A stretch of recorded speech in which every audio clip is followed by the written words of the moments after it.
Hey everybody, how's it going? You didn't think you'd get a bunch of streams from me this week, but I don't know. Certain weeks work out differently.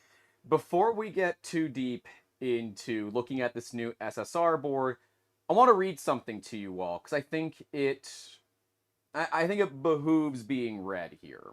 Okay, I'm gonna read it verbatim.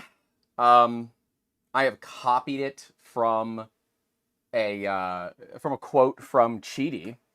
It says the YouTuber 3D Musketeers being misleading. Even though we informed him that the board he received was not the latest version, he insisted on testing it. As we discussed in the last live stream, the board in this machine is still the stock board. This is the right board. It hadn't arrived yet. We talked about this multiple times. I'm going to keep reading. His main focus seems to be gaining views and attention. Well, technically, the main focus of any content creator is to gain views and attention, but I was being here to educate you guys to better understand the potential dangers of this machine. Fine. Please don't let this cause you any concern. We are a responsible company. We're trying to make things better. If the latest relay works well, please help us confirm this if possible. Although we made a mistake with relay issues, 3D Musketeer, there's no S on the end, 3D Musketeers, it is more than one, has continued to stir up panic, which has had significant impact on us. This has been very discouraging and upsetting. Please know that we are committed to resolving this issue, or please note that we are committed to resolving all issues for everybody. That was an email that Qidi sent out to customers. Qidi has not made a single public statement since we started all of this, and if it wasn't for the fact that content creators like us at 3D Musketeers, who care way more about you guys and your safety than our own wallets, you all wouldn't know about this problem at all.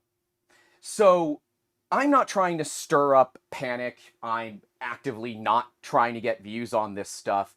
In fact, I'm spending a ton of my time losing money every single time I do this, because the amount of money that I get per hour for my time is not being made up on here. But hey, if you want to maybe get me close to that, that'd be super awesome. Donations and such appreciated. But in the last stream where we tested it, we specifically made multiple upon multiple upon multiple disclaimers that we were still running the stock board. We were still running the stock board. We were still running the stock board.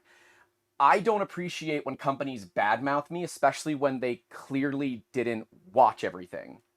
So, Qidi, if you're watching this, I've got my eye on you. Be nice.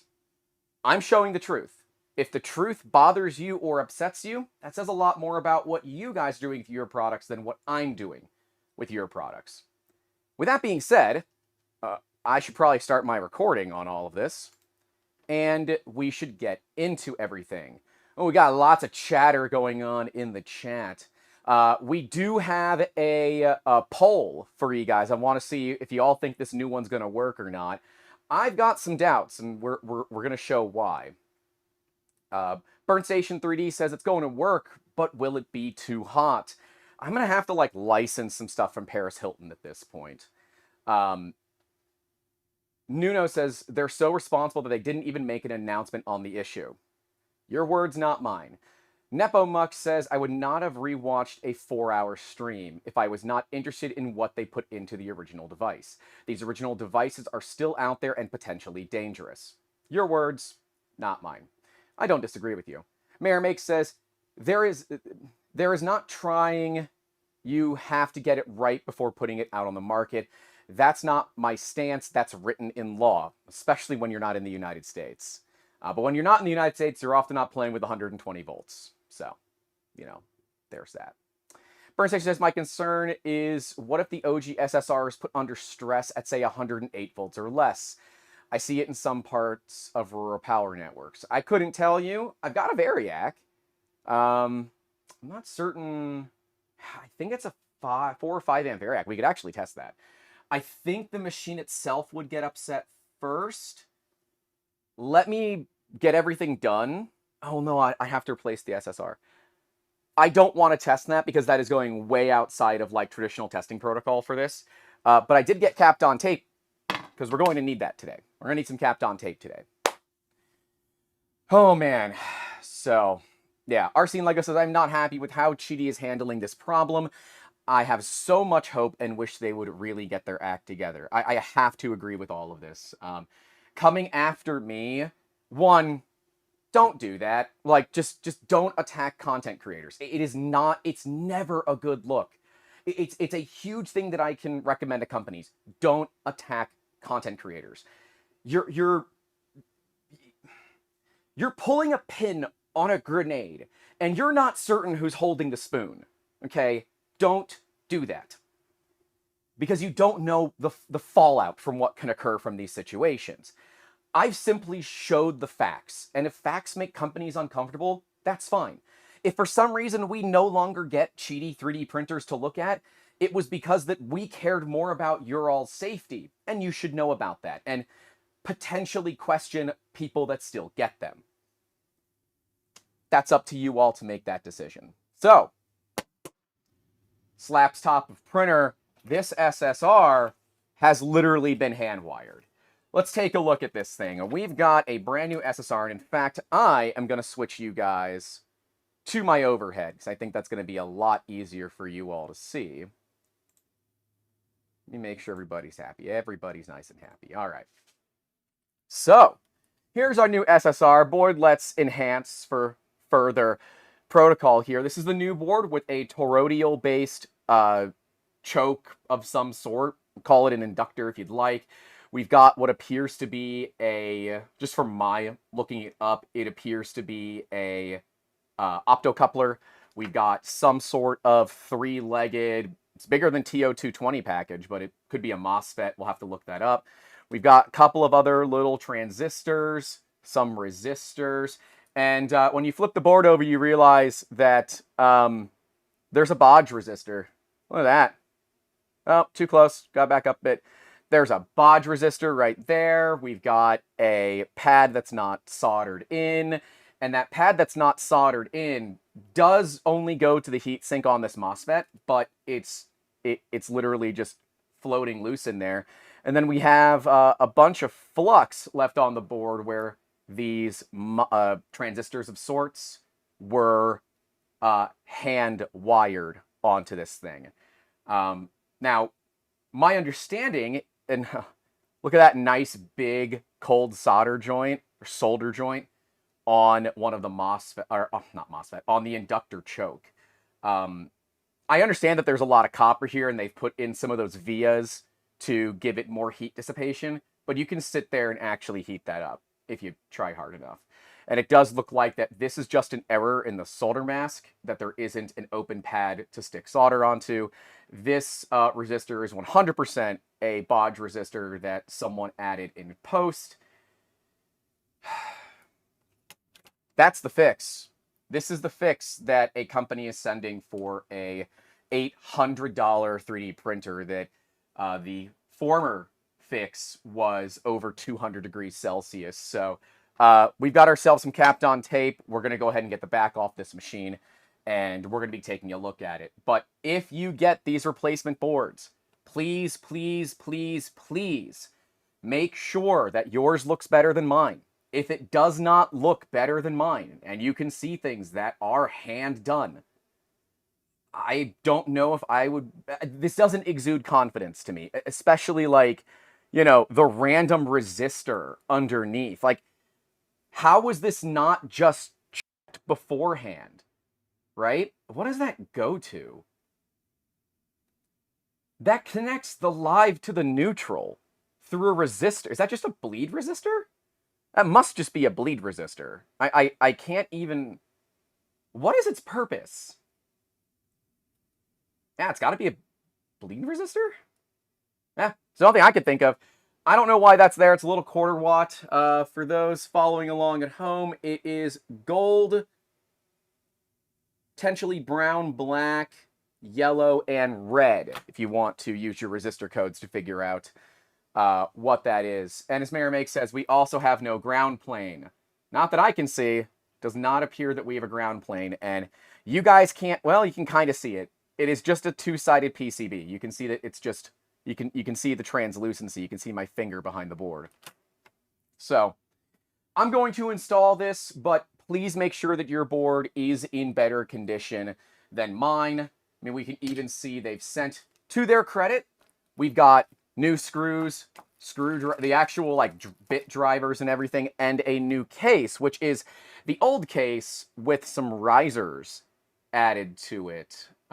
They're just glued on and they look to be quite fragile, so be careful with those as well. But hey, at least it does come with a new cover, and I guess as is tradition, we should check to make sure this is potentially fire rated, right? You know what? Real quick, let's just see if it's fire rated. I you know, since they've been claiming that before. No, that's not fire rated. No, that's no. Okay, it's just ABS. Smells like burning ABS. It's just ABS. All right. Now you got your fire this early in the episode. Leave a like, get subscribed. I don't know. Donate a couple of bucks as we keep these streams ad-free. So, yeah, it's the exact same material. It smells exactly the same too. Plastic looks very easily breakable. It appears to be ABS. I'm not too worried about its strength. This is not going to be seeing a bunch of stress, but I am worried that continually there's just not enough cooling. And oh yeah, here, you all will enjoy this warning on the front. Caution, live electrical equipment inside. Do not disassemble or touch. Right. So, the sticker's on there, but the sticker is as useful as a warranty void if removed sticker. So, if you haven't yet, get yourself some water, grab a snack, because we're going to be here for a minute or two.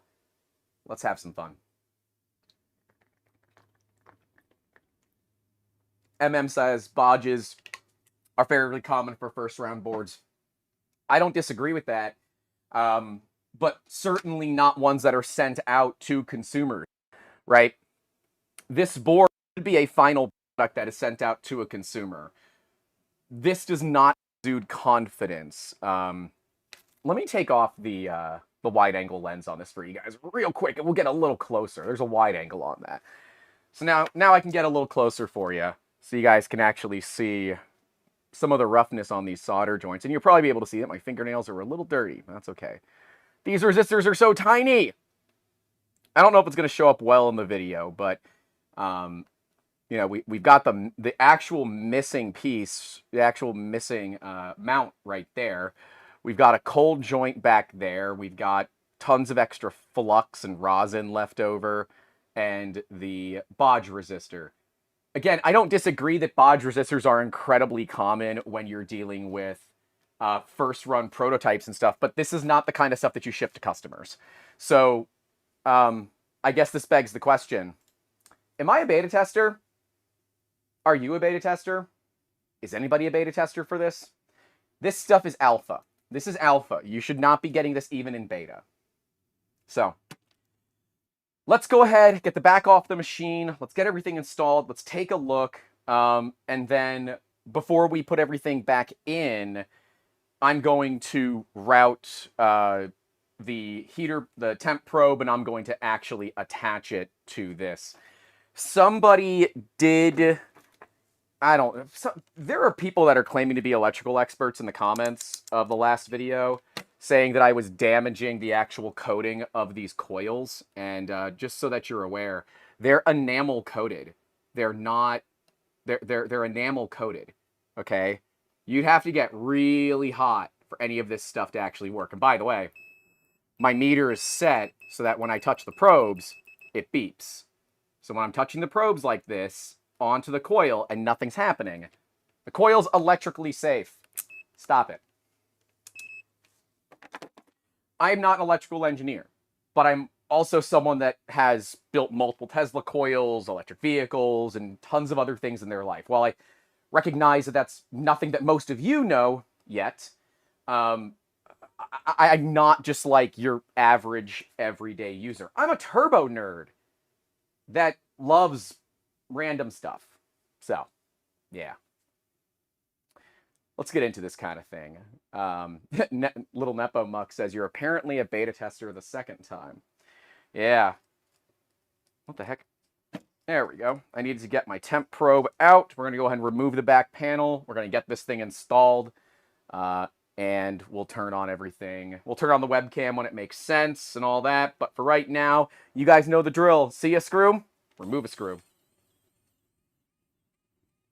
As we discussed last time too, I'm not going to do like a perfect reassembly of this. It's not necessary. We just need to get the back panel on the machine. Right, that's what we need to get the back panel on the machine.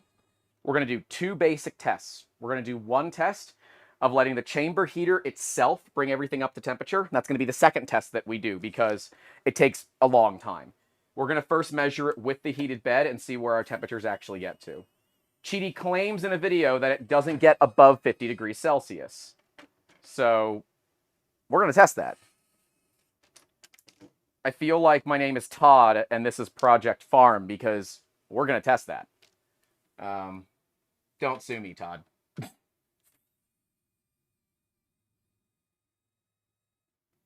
I need to build that really awesome Lazy Susan that we showed off in the printed solid video.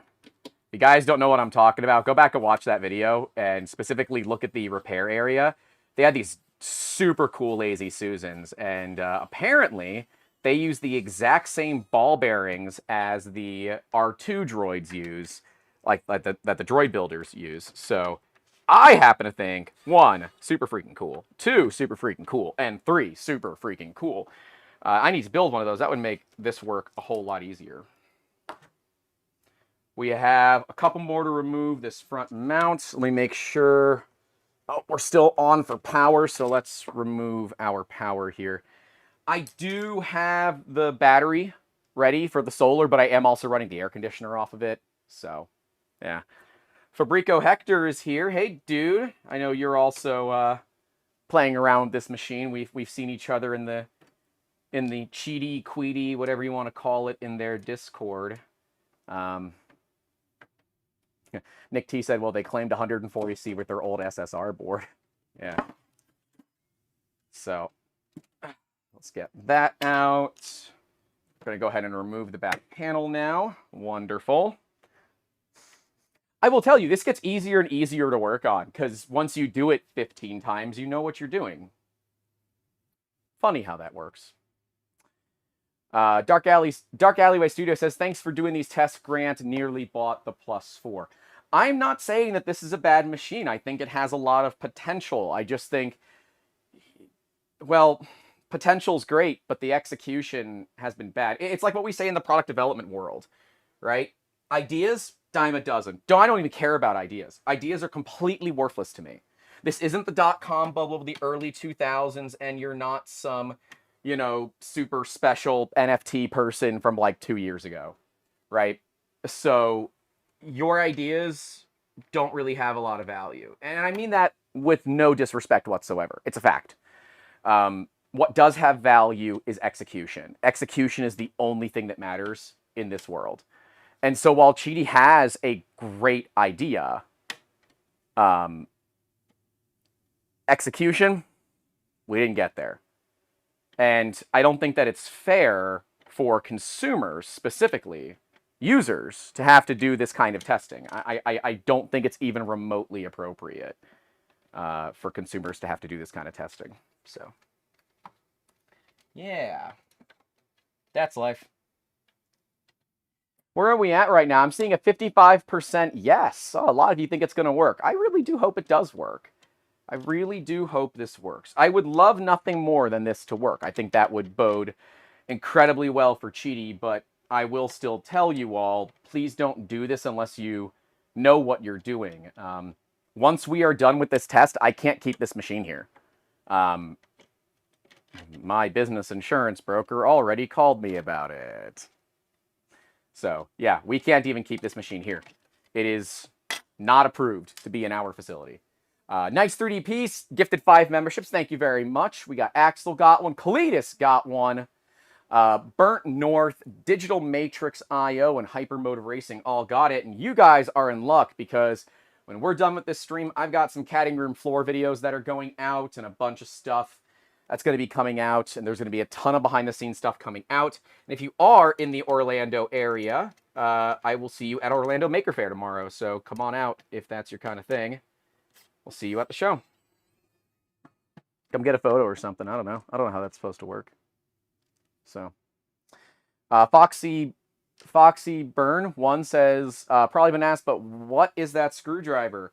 I don't know. It's some generic Amazon special. I found a deal on it. You know, it was like $15, and I said, for $15, it can't be that bad. And it wasn't. It wasn't that bad. Came with some bits. USB-C has a little light on it. It's not a very bright light, but, you know, not bad when you're doing tiny work like this. So, I don't know. Take with whatever grain of salt you want for that. That one's on you guys. I like it. It just has basically no torque. So, all right. Let's go ahead and get everything out of here. I'm going to retake my photo, because I think that that's going to be an important thing for me to go back and look at. So let's retake the photo of the actual electrical connections, because I have to do that. Max H said, didn't know there was a stream today. Max, I wasn't planning on it. I'm going to be real straight with you. I wasn't planning on streaming today. However, I was actually planning on doing this like Monday or Tuesday of next week. Give myself some time off this week to finish working on business stuff that I have to do. But when a company calls me out to consumers, and those consumers send me those messages, I'm inclined to prove my innocence. So that's what we're here to do. We're here to prove a point, which is I'm not trying to undermine Qidi. I'm trying to protect the consumers. Unfortunately, if protecting consumers means that ultimately a company gets undermined, it's going to be what it's going to be. So that's just life sometimes. Nice 3DP for the €5 says, just because we don't like ads on the stream. Well, appreciate it, boss. And holy bejesus, Fabrico Hector dropping a penny short of $100. Broski. Bro, 1, thank you. 2, greatly appreciated. Dude, A+, Fabrico. Y'all are... I still gotta come down and visit y'all. But I would say if anyone is looking to spend a bunch of money right now, it is toward the end of the year. Stay tuned. Get your pocketbooks ready, because Smurf is coming up, and oh boy, do we have something fun planned for you. I will get messy. I'm gonna get proper messy at Smurf. So get ready for that. That one's gonna be a bunch of fun. But thank you, Hector. If y'all don't know Fabrico, 1, the hell's wrong with you? 2, it's going to sound like they're paying me to say this, and I promise you that they are not. They are one of the most upstanding companies that I've ever had the pleasure of working with. Like, to the point of Hector goes out of his way to help people, even if they didn't buy anything from Fabrico. Now, I'm not saying to abuse that. Please don't abuse that. But when a company goes out of their way, when they are not even remotely required to do that, that says a lot about not only the company, the staff, but the people in charge. That's a big deal. I've said that stuff before. Max H says they already paid you. I mean, yeah, that's technically fair. But, yeah. Thank you. Delmar says visiting Hector is dangerous. That's probably why I haven't done it yet. But, Hector, I am planning on being out in your area for Thanksgiving this year. We're doing Thanksgiving in Miami with my mom's family. So, I don't know, maybe we can set up something, you know, that week or something, or figure it out. It's not that far of a drive, and gives me a reason to go to the Micro Center, you know, and spend way too much money. So, Hector says I'm an enthusiast first and a business owner second. Amen to that, buddy. Amen to that. So, Qidi does include a new top, but not a new bottom. Interesting. At least they give me new screws, so I'll take it. So not a new bottom. So you have to reuse your old bottom, which is fine. No big deal there. That is totally fine. So we'll just get this re-screwed back in with the old screws. Guess for the vast majority of you haven't done all this that I've done. So Hector said, let's make that happen. Delmar says, I'm down there every other month. Is that why you're in town in Florida? Right? Isn't Delmar, Florida, a town? I think it is. Yeah, I haven't visited Fabrico, and I need to. And Hector, I'd invite you if you want to come out to Thanksgiving with my family. We put on a hell of a party. It's just going to be up near the Hard Rock, I think. But my mom's family's Cuban, so it's very much one of those open door policy Cubans where it's like, doesn't matter who you are, come on in if you're hungry, grab yourself a plate, and get some damn good food. So, okay, you're in Fort Myers. Nice. Yeah, it's like, I am just far enough away from Fabrico and Micro Center that I have to make multiple adult decisions to make that journey. So I often don't make that journey because those adult decisions are expensive. And I am working on a small content creator budget. But Hector, thank you for helping out there. That is amazing. Thank you. All right, so a couple of things we need to do right now. We need to get the back lid of the machine, and we need to pass our test probe through it. Because we don't know where everything's going to land, we're going to go ahead and get our temperature probe put on now before we go ahead and look at mounting the board itself. That way we know it's where we want it. We know that it's going to be in a good location. And we're not going to limit ourselves arbitrarily because we can't access the thermocouple, thermistor, whatever. I'm assuming this is a thermistor. But, all right. That should be good. Is this going to be easier? So I'm thinking of putting it kind of right about there. I don't know if you guys can easily see that. Let me move to the webcam here. So I'm thinking about putting it right about there. Maybe in between those two coils and also touching the choke. That might not be a bad place to put it. Just trying to put it someplace where it can be exposed to heat. The thing is, I don't know which side of this is going to heat up. So, yeah, we'll see. Lex Jones says adult decisions are overrated. Yeah. Wait till you see the Haas. I am a certified Haas operator. I used to run a VF2 Super Speed. So, I love me some chips. I love additive, but subtractive, man, there's nothing more fun than watching, like, a machine with a high-speed tool changer switch out a tool and then just start hogging chips. I think that's where we end up putting it. That looks like a pretty decent spot to me. So we're going to get some Kapton tape. We're going to Kapton tape it in place.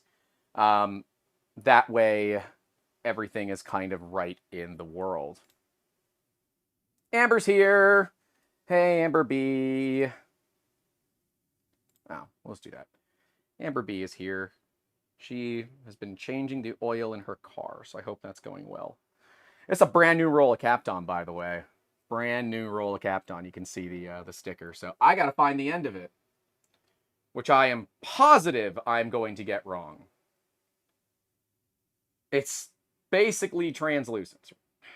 You would think that the end is this right here, but it's not. Fabrico Hector says, and check the polarity of the white connector that goes to the MCU. I am aware of your issue with that one, Hector. Unfortunately, I can't expect the average consumer to do that. And I can't expect the average consumer to have, multimeters and things like that. So I'm going to run the board at stock. If it fails because it is not built correctly from stock, there's the end, I can see it. If it fails because it was not built correctly from stock, that one's not on me. We can start to diagnose it if it does fail, but I think that we have to test it from the start and kind of just see where it goes. So.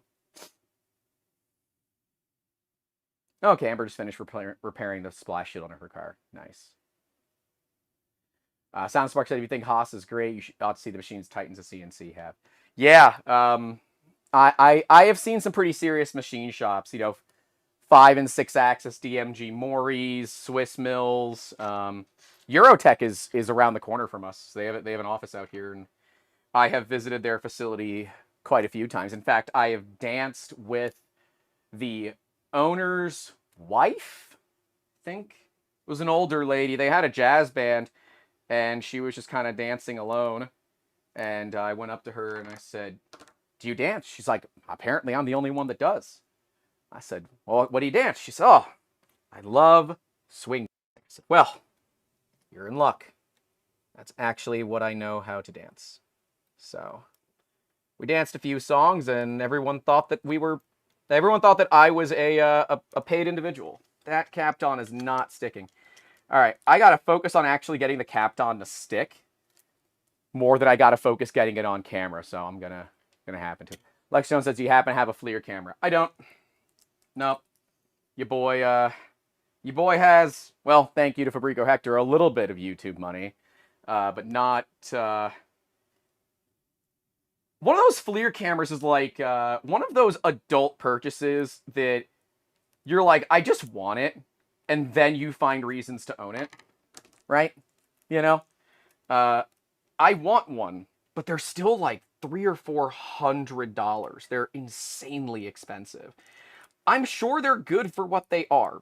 This Kapton tape just doesn't stick, man. I might have to go to that aluminum tape, because I don't think this Kapton's going to stick very well.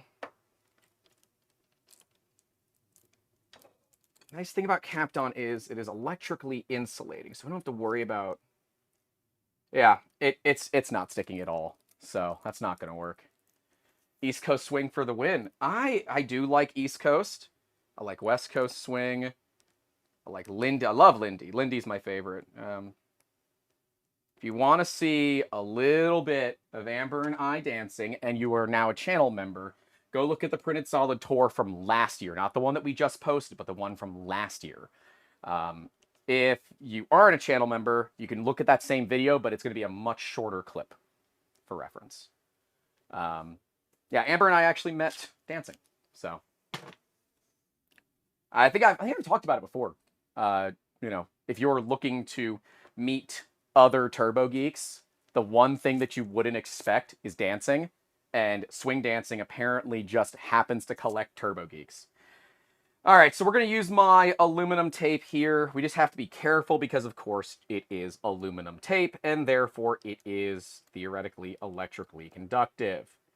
So we're going to make sure that we don't cross the streams on this, and, that we get it kind of well slated in there. That should be good, I think. Oh, ha! My cover. I didn't modify my cover before I just stuck that down.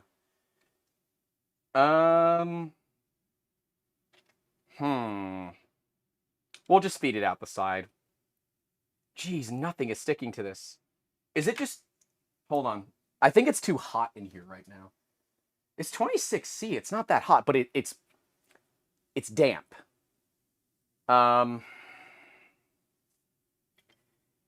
We might just be able to tuck it under a coil.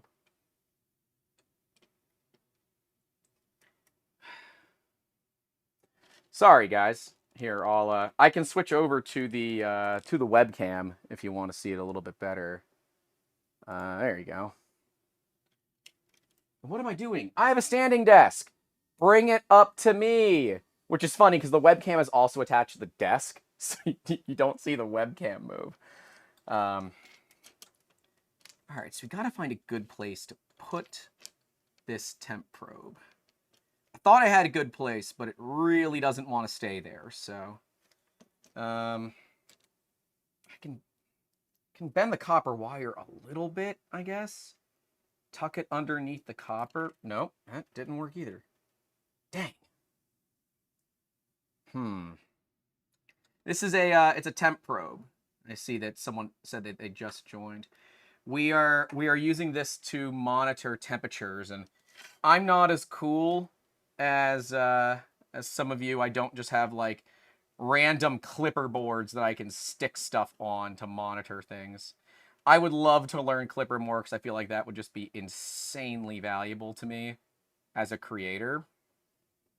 I think that will work right there. That looks and feels good to me.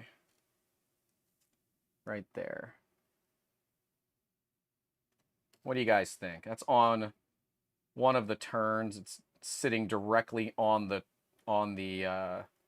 ferrite, which is a toroid, and it is touching the copper. So I think that's a good location personally. Now I got to get the backing off of the tape.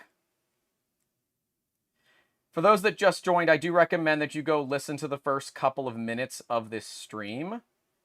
I think it is important that you listen to what Qidi had to say about me privately to their own customers. I think it is very important that you go listen to that so you can determine some things before you spend your money.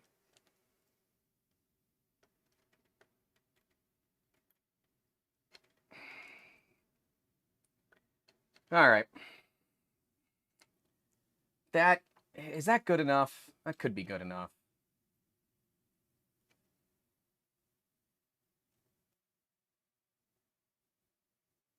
I think that's good. I think that's good. The Capdown's not sticking to this, and I think it's just too damp out here right now. It's 65% ambient humidity. By the way, we've hit a max of 89% recently. 89% ambient humidity.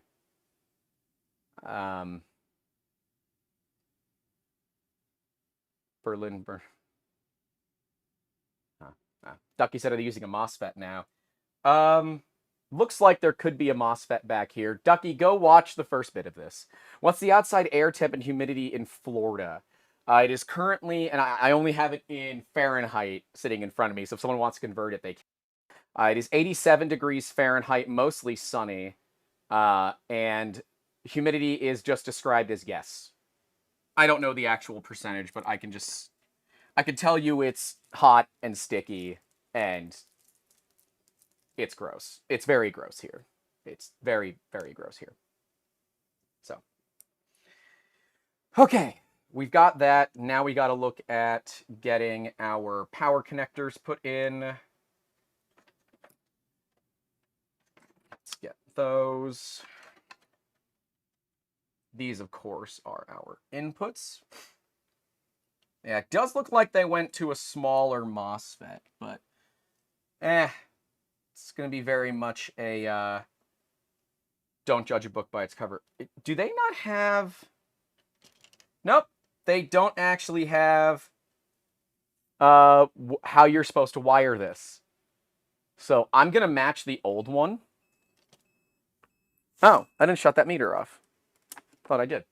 I'm going to match the old wiring here because I'm not actually certain how.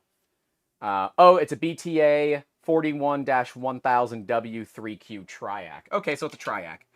Similar to a MOSFET, we can get into MOSFETs and IGBTs and that kind of stuff if you really want. I can actually talk about that stuff for a while, especially IGBTs. I am trying to source some pretty serious IGBTs, insulated gate bipolar transistor. And if you feel like you've been called out, you should talk to your therapist. Yeah. Let me pull up my photo that I just took so I can get my wiring correct. There is no instruction manual that came with this, so I'm going to use that lovely photo right there, which is yellow, black, and red. I have to assume that that is all the same, since... Yeah, there is no marking on the board that I can see. So once again, it is of my personal opinion that if you are not a trained professional, please do not attempt this repair on your own. please get a refund on the machine and wait for Qidi to have a full implementation of this down the road. CS Zark says, how many printers are too many printers? The answer is always n+1. Yeah. Gotta love to YOLO replacement parts. Yeah. Honestly, at this point, if you're gonna do stuff like this, you might as well just put in a real SSR and not deal with it. Right? I can't tell you to void your machine warranty, but like, if you're comfortable doing it, I don't know, man. I would just get something that every other machine uses. It just seems like that makes the most sense. This is one of those, we copied somebody else's homework, and it didn't work as well for us as it did for them kind of thing. No offense to qiditech, but they sent a video of them comparing it directly to the board in the Bamboo. So, sorry, you know. Kind of thing. So white, black, red, beautiful, and then it goes blue, red there as well. Okay, this is where it gets short because the actual cables for this are too short and I won't easily be able to show you that. I will do my best, but the lighting in here is not really designed for me to show you stuff on this side of a machine.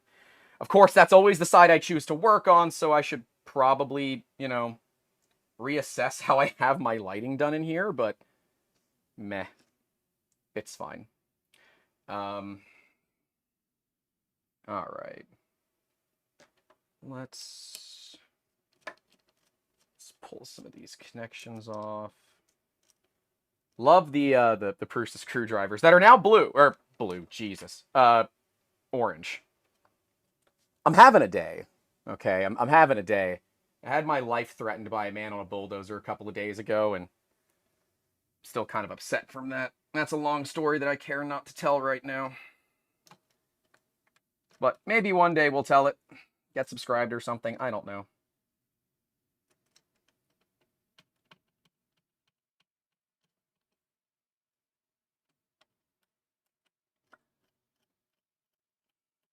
Need to put LEDs inside. Well, there's LEDs on the inside of the actual printer. There's not ones on, you know, the inside of the board. No! Dang it.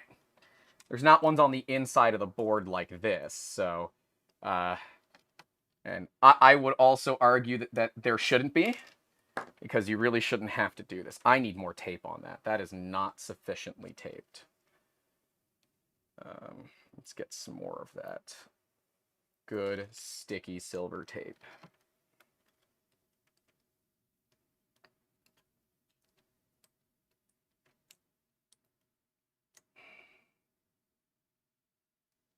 Again, I'm not saying I'm an expert at this. I'm just kind of doing my best.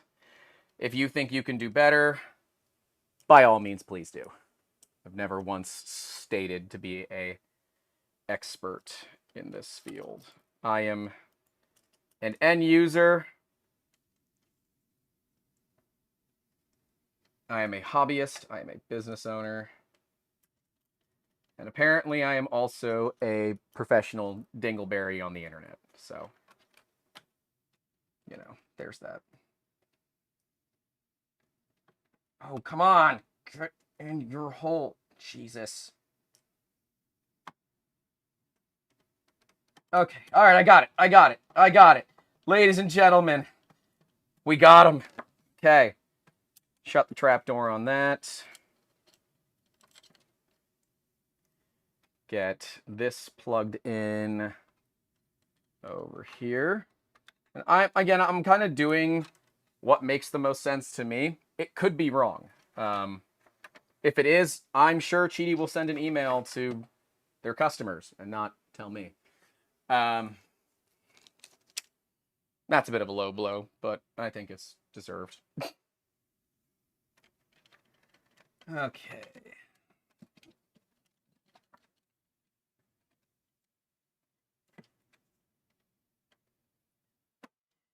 I had to find one of... But them attacking you isn't good. Yeah, I agree. It's not good. It's not good. It's not professional. quite frankly, it just upsets me because I didn't do anything wrong. I'm not malicious. I can be malicious, don't worry. I'm half Cuban. I can easily be malicious. You know, but I'm not. Like, I'm just trying to... Jeez, it's so difficult. All right. I got to move this out of the way. I got to move the webcam out of the way real quick. You guys are going to have a bit of a rough view at the moment. But I need to get my head in there so I can actually see what I'm doing and not, you know, just have everything as angles for content. Sorry. I want to make sure that I get this as close to right as possible because I don't want to have to do this again.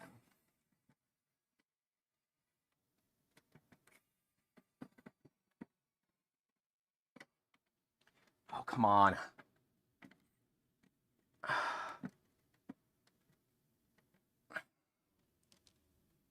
Ian Bradbury says, please tell me you have a fire extinguisher handy. I have a lot of oh crap if I need it, you know what I mean? Nope, I can't get that to... It's nothing about this machine that makes it easy to work on. Mind you, I don't think anybody expects users to have to do this, so... Like, if it's not easy to work on the inside of the machine, you're fine. Dark Alleyway Studio says, you absolutely didn't do anything wrong, Grant. You saved me money. Thank you. Yeah, I'm not saying not to buy this printer. I'm saying that I think we need a more sufficient answer than what we've had so far. That's what I'm saying.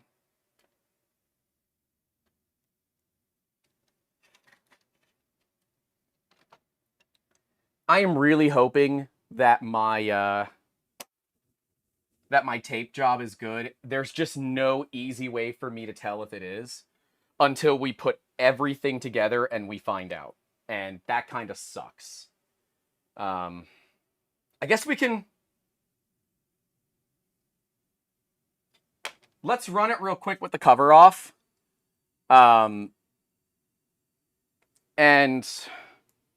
let's just verify. Let's just verify really fast.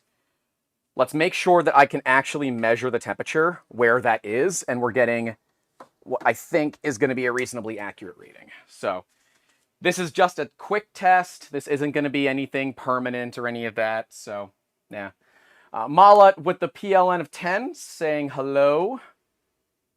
I just want to say hello really loud. Thank you, sir. I appreciate it.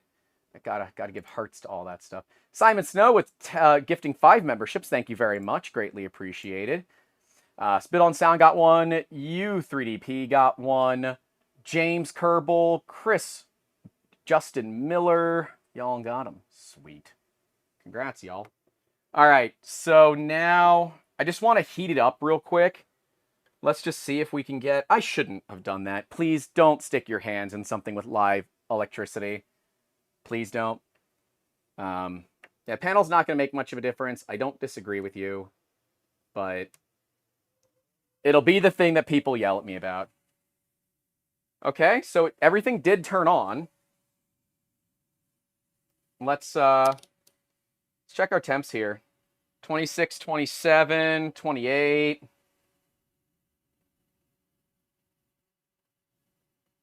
Just trying to get an idea here.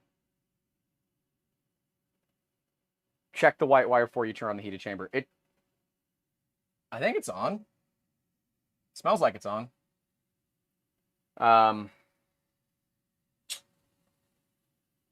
We're not adjusted. The temp is not... Oh, and my webcam has failed again. It's 2 seconds on that. Oh, and I'm dropping packets again. What a surprise.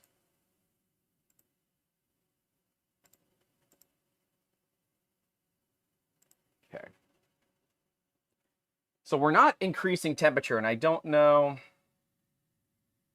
Please don't ever do what I'm doing. Like, a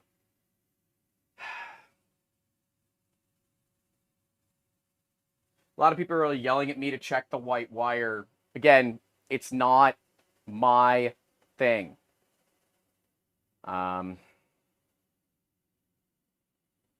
We're not heating up at all. Are we actually heating the chamber at all? Well, the fan is spinning. I can't tell if we're actually heating the chamber. And of course, it's all, the door opens the wrong way, so I can't even like easily stick my hand in there to find out. I guess I can try. Oh, no, it's blowing cold air. Yeah. It's blowing cold air. So it doesn't work. I have it set to turn on the chamber heater. We're blowing cold air, and it's not working. So there you go. So we actually don't know if this is in the right area or not. So Freaker Hector said same problem that I have. If it doesn't heat, there's no thermal issue. That is technically correct. So the 58% of you that said yes, you were wrong. It does not work. So we'll go ahead and end the poll. Yeah.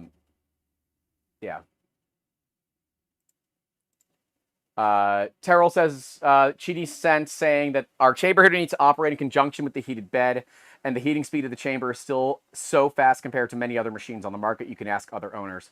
Yeah, I don't care. Reth is here. Reth, I just mentioned you in Print Fix Friday. Just mentioned you in Print Fix Friday. So what are we supposed to do now? Since it turns on the fan, but the heater doesn't work. So, what are we supposed to do?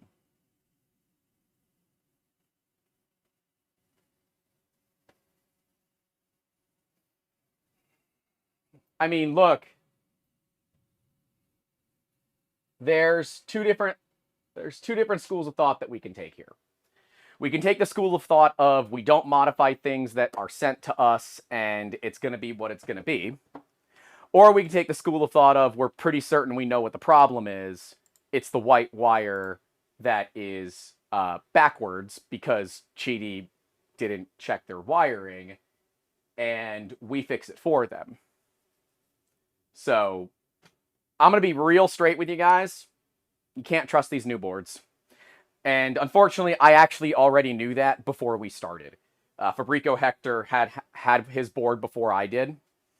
And yeah, didn't work. So I already did it exactly the way that Qidi said. So Mollet says I already did number 1, so time for number 2. I guess so.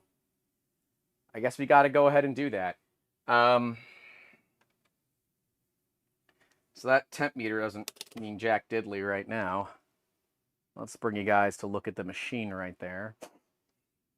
Well, it only gets worse, Mayor Make says. The poll was rigged. Yeah, I mean, it wasn't rigged. I just knew the answer. It wasn't a rigged poll. I was asking for y'all's opinion. I already knew that statistically speaking, we were going to have this issue since everybody else has had it too. So, yeah.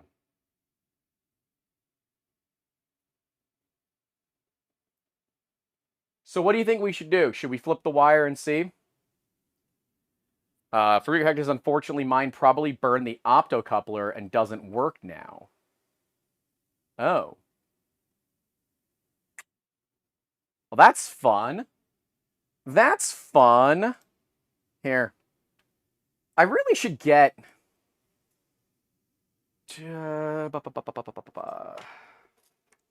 Hold on. Let me see if I can...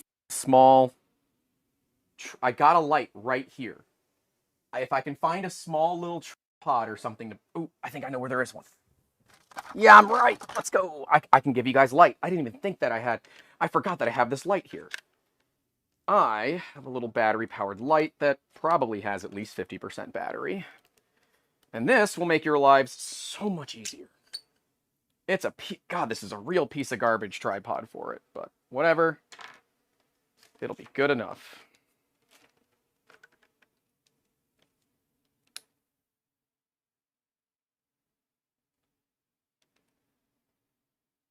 Well, I messed up the camera again. Please hold. Well, isn't that just better?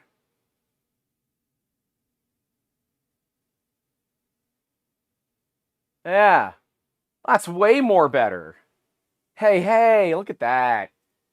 Way more better. So I tested exactly the way that that I was told to. So am I correct then, according to you guys, that this wire right here, we need to just flip the connectors on it? If that's the case, it's not that bad, but the average user should not be expected to do that. So is that what we're doing? Zoom in. This camera doesn't zoom. It's a, I mean, I guess I can like dolly it in if you want. I can just physically move it in. Oh, look for the plus. Are they using blue line negative or blue line positive?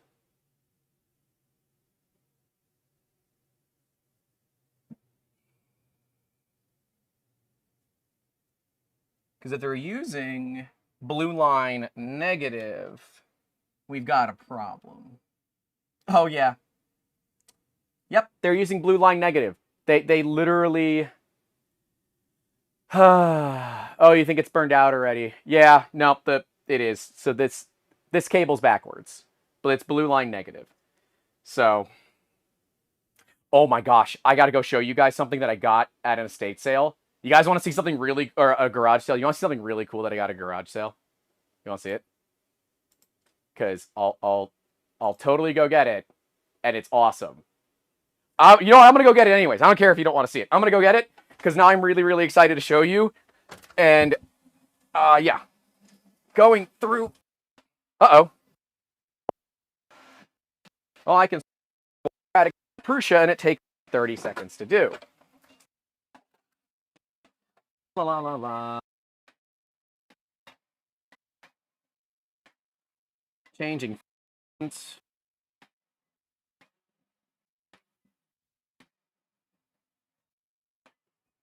Ow. I already removed it.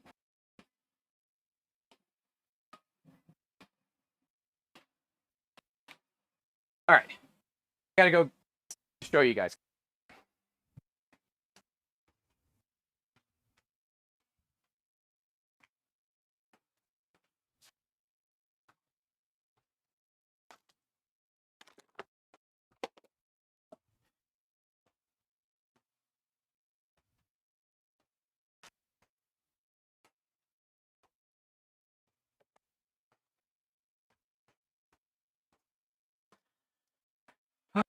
I was gonna run a moment on that print, but that's okay.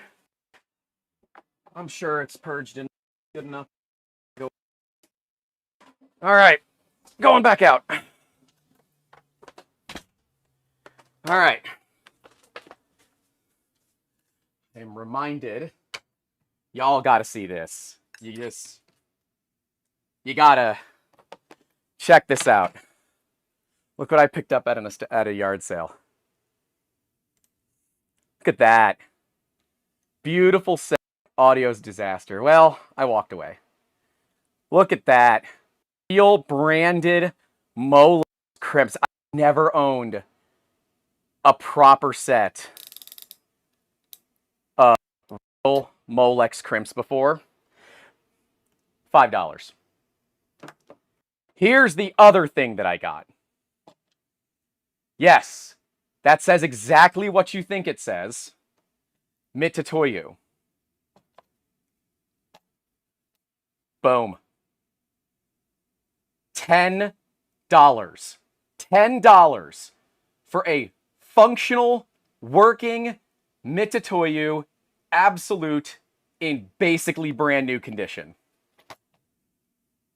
I went to the guy and said, "Do you know what you have?" He said, "I do. I know exactly what I have." And I was waiting for someone who knew what it was that wanted it. So I picked up a Mitutoyo. I tried paying the man more money for $10. And then one other thing that I found. Vintage fencing sabers. So I now have a set of vintage fencing sabers. We're guessing from the early 1900s, late 1800s. It is a French handle. I actually used to fence in high school. So these will become set pieces. So I now have a set of beautiful, they're rusty, but they're beautiful fencing sabers. So they will be set pieces. That is paid $5 for the fencing sabers. But anyways, I was very excited about that, and I needed to show you guys. So now we're going to get back to work. Yes, whoever owned those calipers took exceedingly good care of them. The crimpers came from a completely different place. These have had use, but I'm fairly certain they're the 2.54 ones that we use for 3D printing a lot. So let me get some water. And yeah, Grant, I don't want you to see you with an eye patch someday. That is a foil, not a saber, is it not? That is correct, but I used saber because most people would know the term saber and not foil.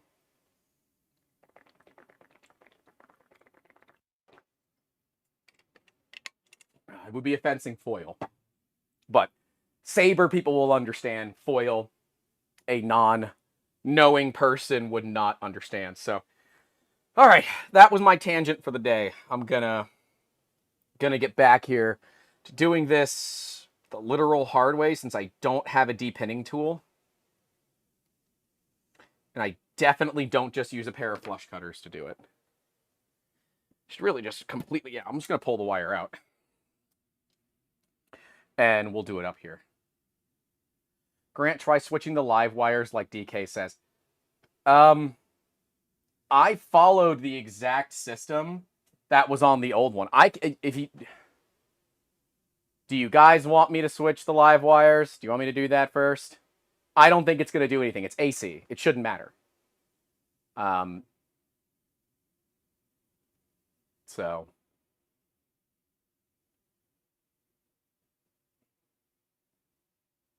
Exact knife works fine on the connectors. Yeah, I'm just going to use a flush cutter. Just try it. All right, fine. Do do do do do do do do do do do.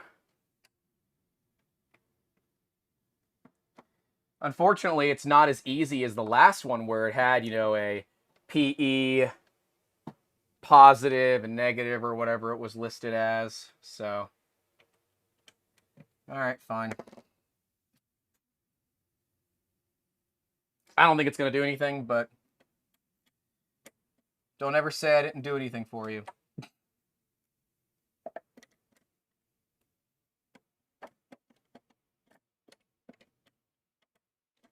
This machine sucks to work in. It's broken anyways, can't get broker. So Brandon says in the video they sent me for installation, it says note wiring has changed. Well, you didn't put it on your solder mask, so I don't know what you want me to do about that. It's fine. I'll flip them. Really, what we should do is just look at the board and see what the board tells us. Because that would probably be the right way to do it. Is like just look underneath the board and just kind of trace it all out and see what we find.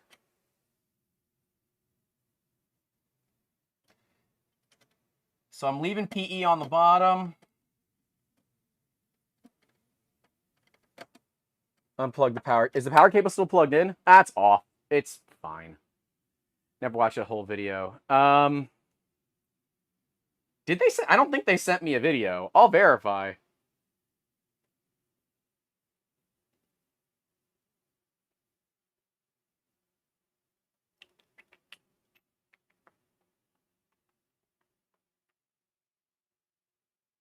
Yeah, no, I never got a video on how to install it. So, even if they had one, I couldn't actually see it. But on South says my back hurts just looking at Grant's struggle. Yeah. We're taking some NSAIDs tonight for sure. A little meloxicam. Maybe some tizanidine if we're still feeling a little rough. It's a muscle relaxer. All legally prescribed, of course. Did the printer come with a declaration of conformity? No, of course it didn't. Come on. All right. We got the wire switch. We're just going to flip it on. And we're going to see what happens. So we'll leave that there. I'll turn my meter on just to see what happens. And we'll wait for it to power up.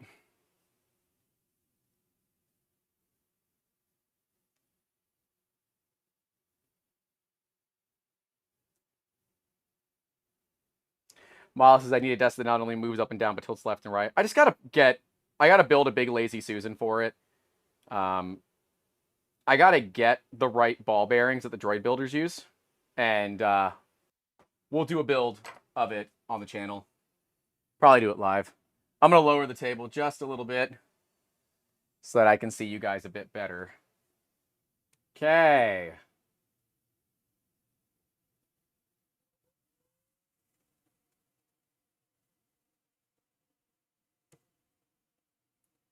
All right, temp is set.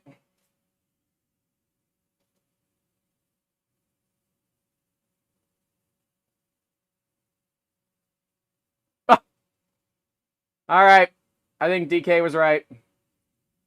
It feels warm. Oh yeah, it's definitely heating now. Yeah, it's definitely heating now. That's a plus. At least it's heating now. So, is mine fine?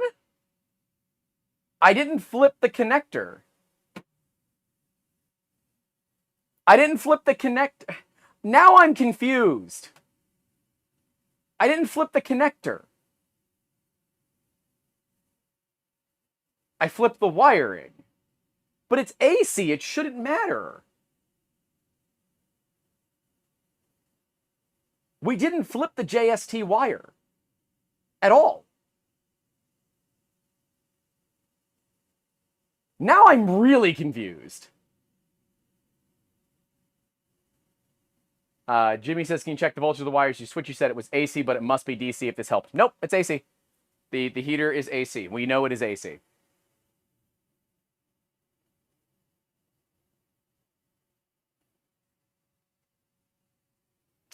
Yeah, and we are heating up here, so look at all that reflection that is of no value to you guys. So, okay.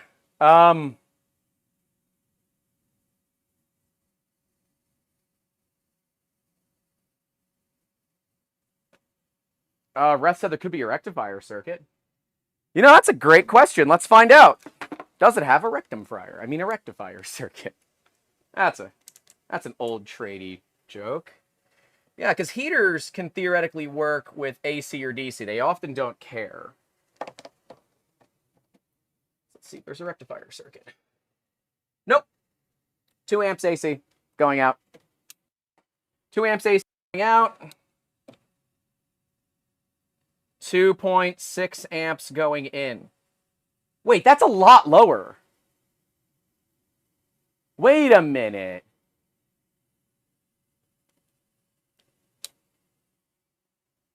That's a lot lower. Hector says it could be if that JST polarity matters. So yeah, maybe my wiring was correct, but my JST was backwards, and you gotta... Yeah. This is running a whole amp less than it was running. Oh, it's zero crossing. That makes sense. Okay. Yeah, zero crossing is going to operate. Yep. Similar to like DC. Okay.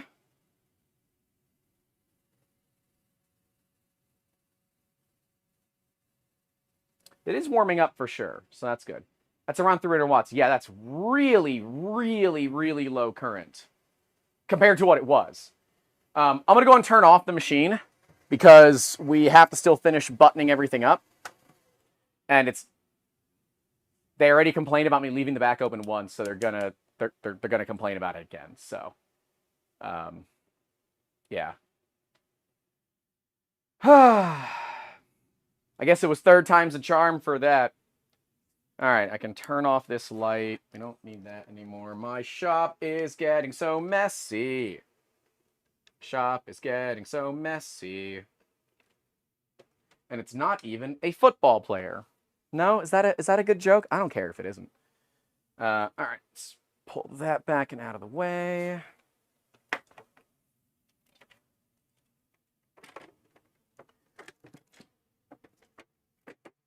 How many people did I just piss off with that messy joke? I hope it's more than 0.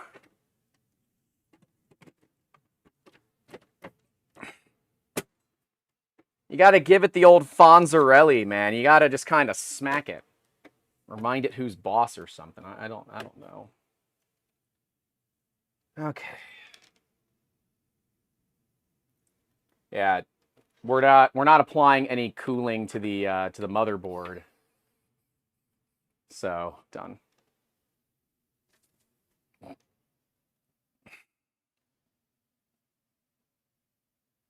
Stu says, after I fit the aftermarket SSR, I was able to run the heater unit at 0.5 max power. Put it back just a little higher than the heater was rated for. That's fair. Again, do those kind of mods at your own risk, obviously.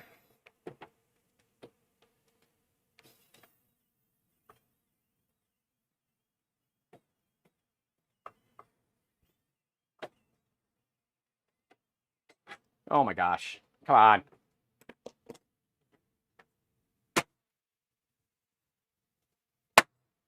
There we go. Literally, just gotta hit it a little bit, make it fit. The machine is clearly not designed to be taken apart.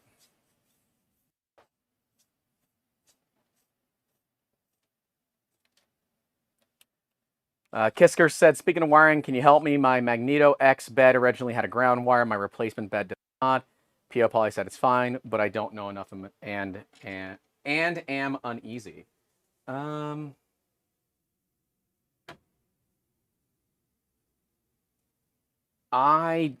don't know what to tell you on that one. I am not an electrical engineer. If it's just missing a protected earth, it's probably fine. It just means it could be live, but don't touch it. You'll be fine. Ultimately, I think that solves a lot of the problems. Hey, don't touch the you probably shouldn't touch. So.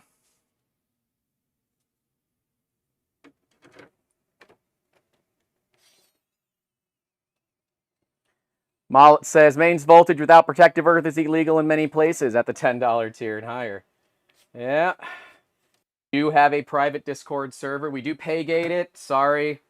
I know that upsets people, but as a lot of the fans know, I am in there all the time. I like to hang out, and I'll be in there when I'm working. We'll have talks about literally anything. We check in with each other. Oh, I didn't put the friggin' cover on it. Don't care. That's only going to help it. I'm not taking it back apart. That's only going to help it. And you can't even claim that I'm giving it an unfair test. I'm literally giving it a more than fair test because the cover's not on it. Oh, Qidi, you're welcome. Yeah, I'm not taking it back apart. It is such a pain to put back together. You're screwing into plastic. Yeah, no, we're not doing that again. But that is absolutely my mistake.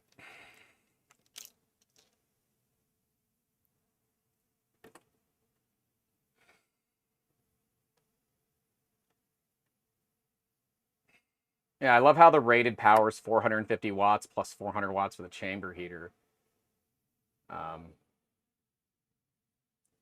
But now the chamber heater is running at like 250 watts. So I don't know how they're limiting its power now. It must have something to do with the triac or other circuitry they have in there. All right. There you go. Machine is buttoned up enough here. It's good enough. Is it perfect? No. Is it good enough?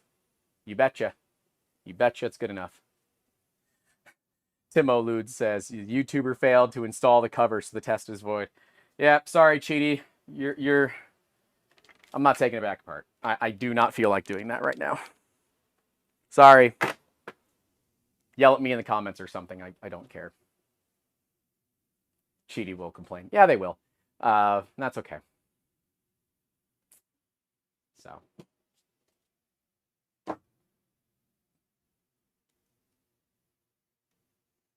Boy, my internet sucks today. Oh, look, I'm dropping packets again. Stupid. All right. I feel like this is the thing you guys care the most about, so we'll just do that. Tim sounds like Qidi's legal advisor. Yeah, that's okay, though. All right. We're turning temp on. Clever Ghost says you sound pretty much done with them. Yeah, after the personal attack that they did, and, you know, to another consumer, right? Yeah, I'm a little miffed about it. Not gonna lie. Not gonna lie.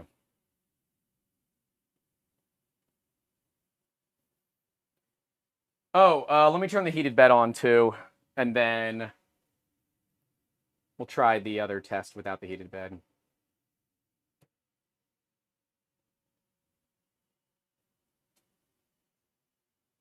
I'm probably gonna have to turn off my air conditioner for right now. So that sucks. I'm gonna get a little sweaty, but the machine draws a lot of power, so turn off the AC for a bit.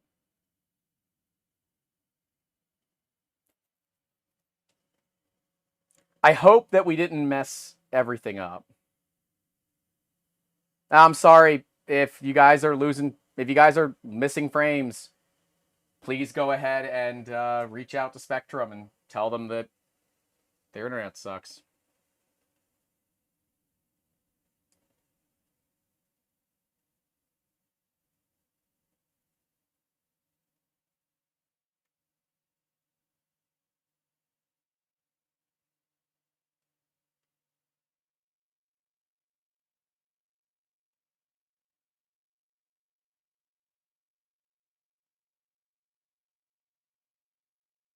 Sorry, I get so many damn notifications on my phone. It's a real problem. All right, so it is warming up. Chamber's at 33C for reference. So that's interesting. Is it going to heat up the exact same as the chamber?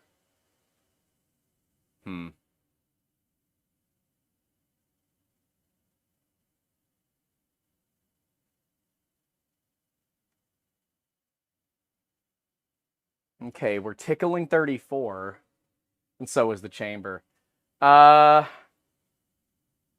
might have to pull it apart. I might have to open it up and check to make sure that the probe is still on there. Let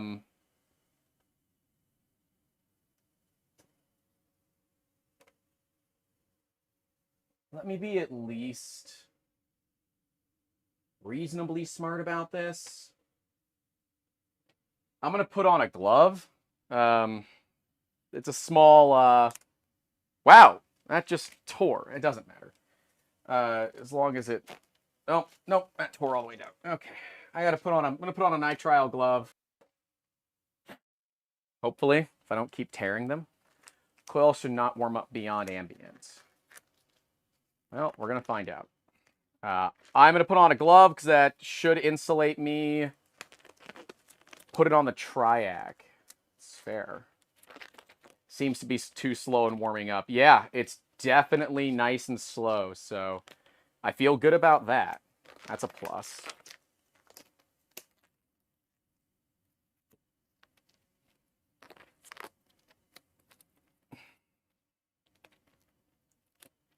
Yeah, we're We're 10C above ambient, but see, the thing is, the chamber kind of dumps heat into the back of the machine.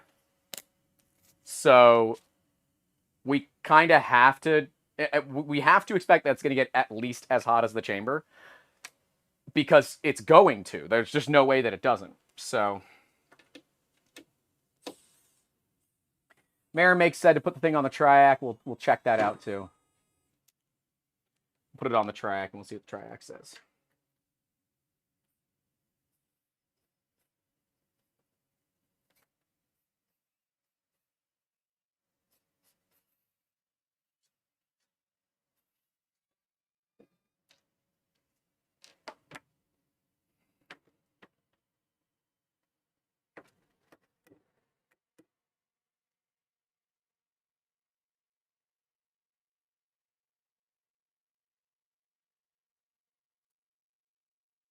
Oh yeah, that triac is much hotter. Holy crap. Yeah, all right. We're going to move it. It's not the coil that gets hot anymore. It's the triac. Holy crap. That triac is very hot. All right. How hot is it? I don't know. We're going to find out. Stay tuned.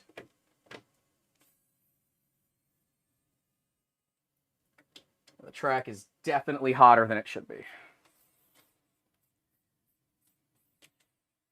Thanks, Marimix. This is why I like having people that are actually like experts in this kind of stuff in the chat. Y'all are freaking awesome.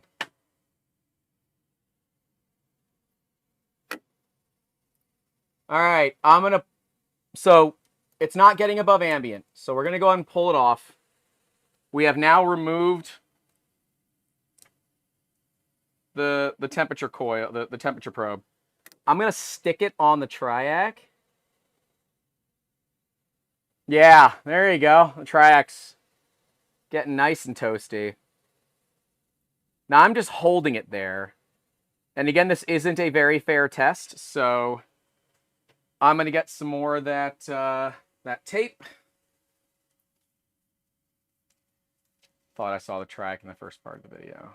Track's not rated for really hot.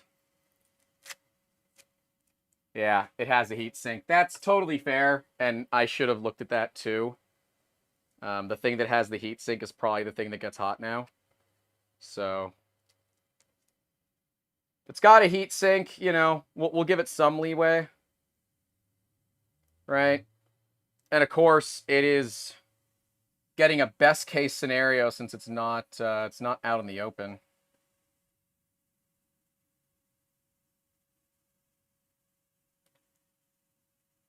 You ever know that pulling tape apart with a freaking glove on sucks? Jeez.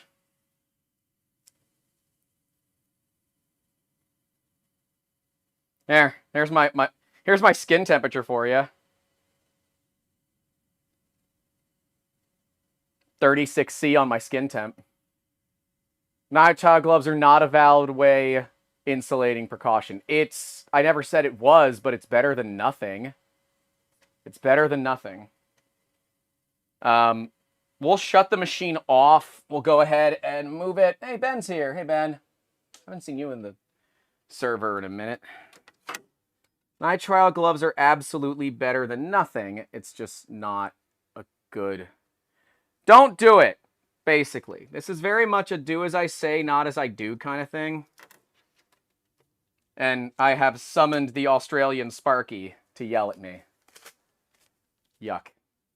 Better than nothing isn't safe, FY. Well, I can tell you it's safer than the old SSR board. Did y'all just come in here and give me a hard time? Is that all that you did?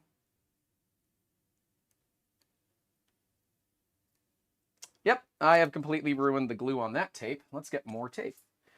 Oh, I'm so sweaty. So sweaty. Nick T says, Grant, get a cat phone that has a FLIR cam on. Dude, I'm running a Samsung Galaxy S20 FE, okay?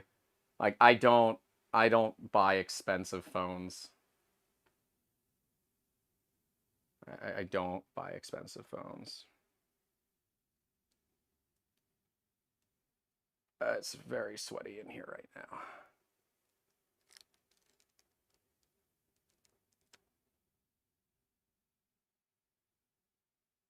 So basically, nitroglows make the process slower. Well, we have it decoupled from mains, so we're much better now.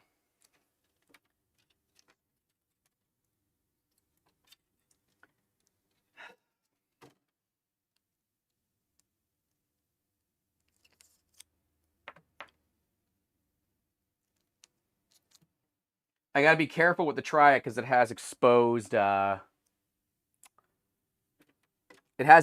pins, and I don't want to short it. That would be exceedingly bad.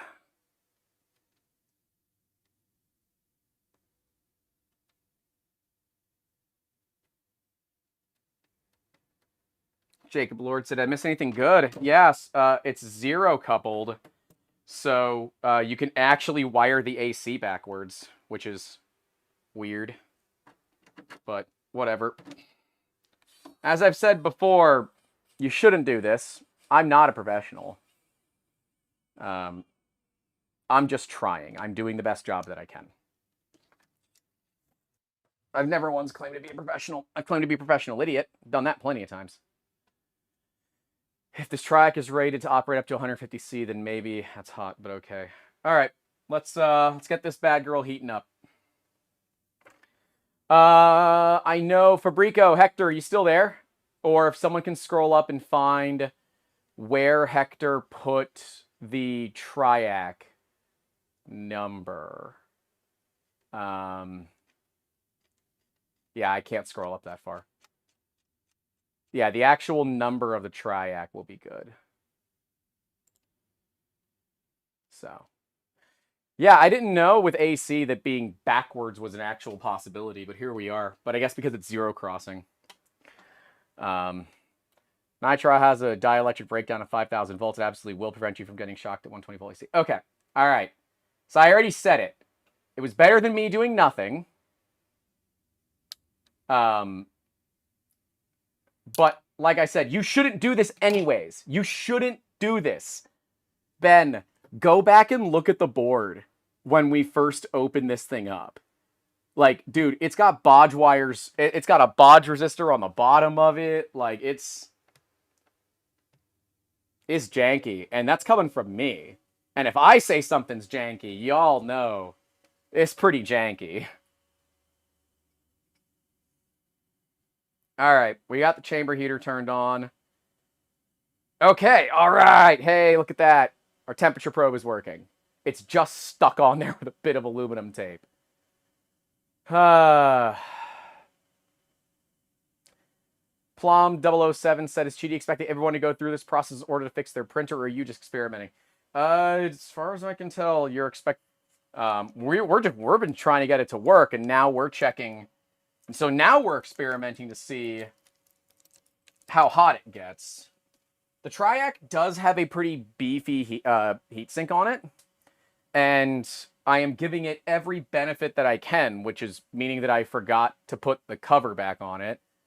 So, yeah. Yeah. And yes, the stream's going to freeze. There's nothing I can do about it. That's going to be Spectrum dropping packets like a bad habit. Sorry, guys. I can only call them when I'm done streaming. If I call them in the middle of the stream, it's like a 40-minute phone call. Don't forget to turn the bed on. The bed is on. The bed is on. I'll let you guys know when we finally get to chamber temp. We're at 41C on the chamber, 73C on the bed.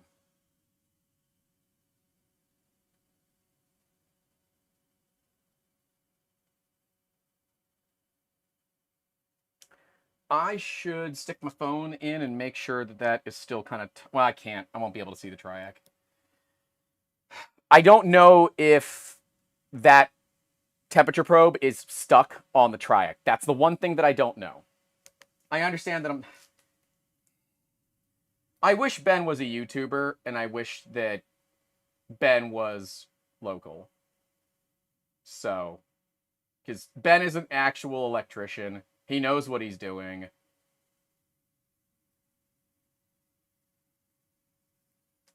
And I don't. I've never claimed a ton. So 43 on the chamber, 78 on the bed. That bed heats up crazy fast.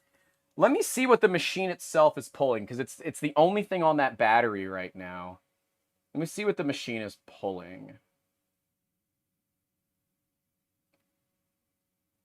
We are pulling 740 watts. Holy crap. There you go. Sun's almost set here, so I'm not making a lot of solar, so we're grid tied at the moment. But there you go. So we're drawing 680 to 700 watts. It's a BTA 41 1000 BW. Thank you, Spooknik.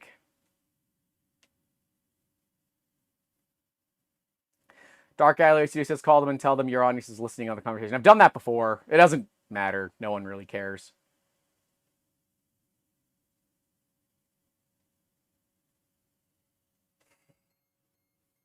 You're fine. You're fine. Stop it.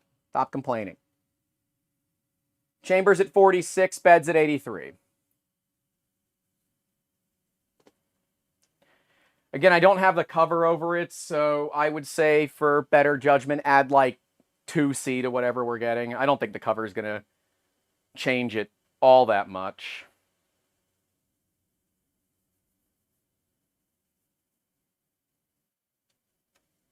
But I apologize to all the, proper professional electricians out there. I'm not as cool as you. Dark Alleyway says, I can't wait to get solar someday. My setup is janky. I need a better MPPT controller. I need a better setup period for it. I really want to put 240 on it. So if you guys do want to take a look, we'll look at the old a little bit. Up, too close. Back it up. Thank you. You can see we definitely discolored those coils from hitting 210 Celsius. But this board still does technically work. We can see the SSR module got burned from the inductor. This is the old board.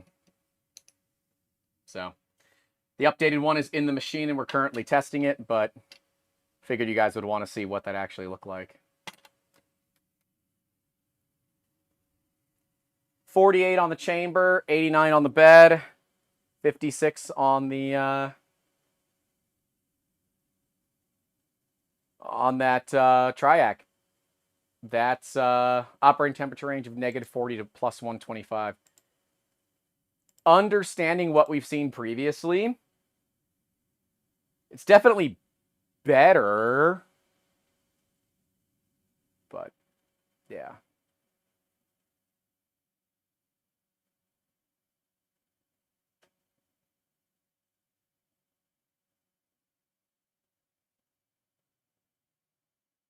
I mean, it's getting warm, but it's not like 60C. I mean, we're almost at 60C. That's more than reasonable in my opinion. 49C in the chamber. That's well within reasonable standards, right? If you guys want to see what my board looked like here, I took some photos of it before we installed it. Here, you want to make an electrician twitch? Show them that. Show them that bodge resistor with the crazy cold solder joints.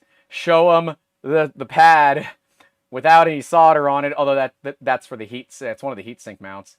Show them that big mount there. Show them the click manual. Yeah, that's how you can upset an electrician. That's the bottom side of that board. Let's see. Where's the top side? Top side is there. Top side looks good, though. Top side looks good.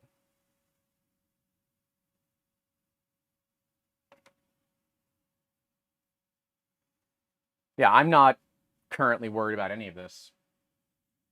But I still don't believe that users should have to do this kind of work on their own. I think it's a little excessive for users to do that on their own.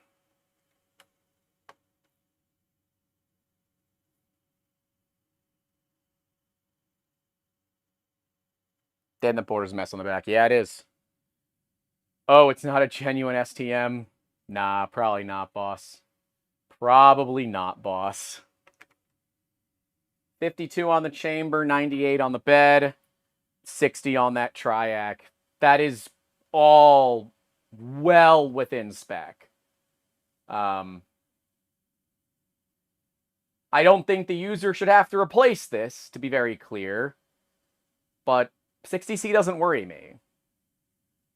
Especially with a big honkin' heatsink on it.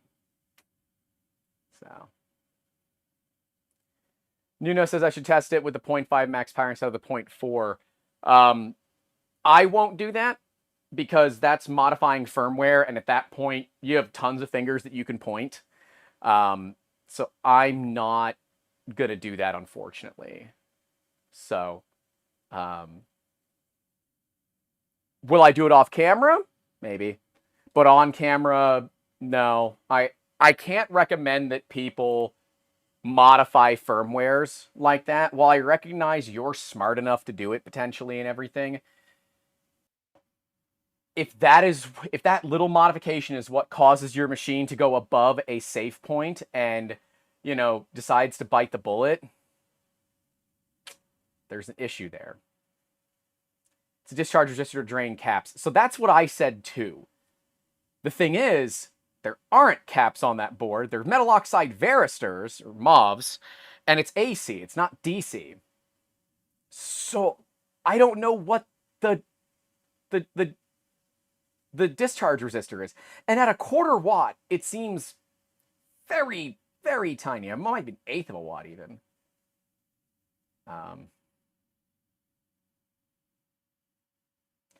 Do you smell anything? Smoky, smells, bored, warning. Nothing that doesn't smell like the regular way this printer smells, which it has. The printer has a weird smell as it is. 54 on the chamber, 101 on the bed, 62 on that triac. This is what they should have shipped. Well, one with the clean down stuff. Mayor makes it might just be a pull down. It is a resistor across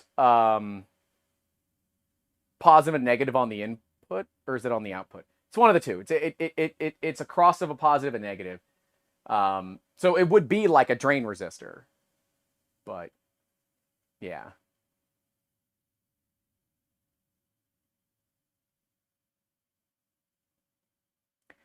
Yeah, 60C is 70C is it's got a huge heatsink on it, so.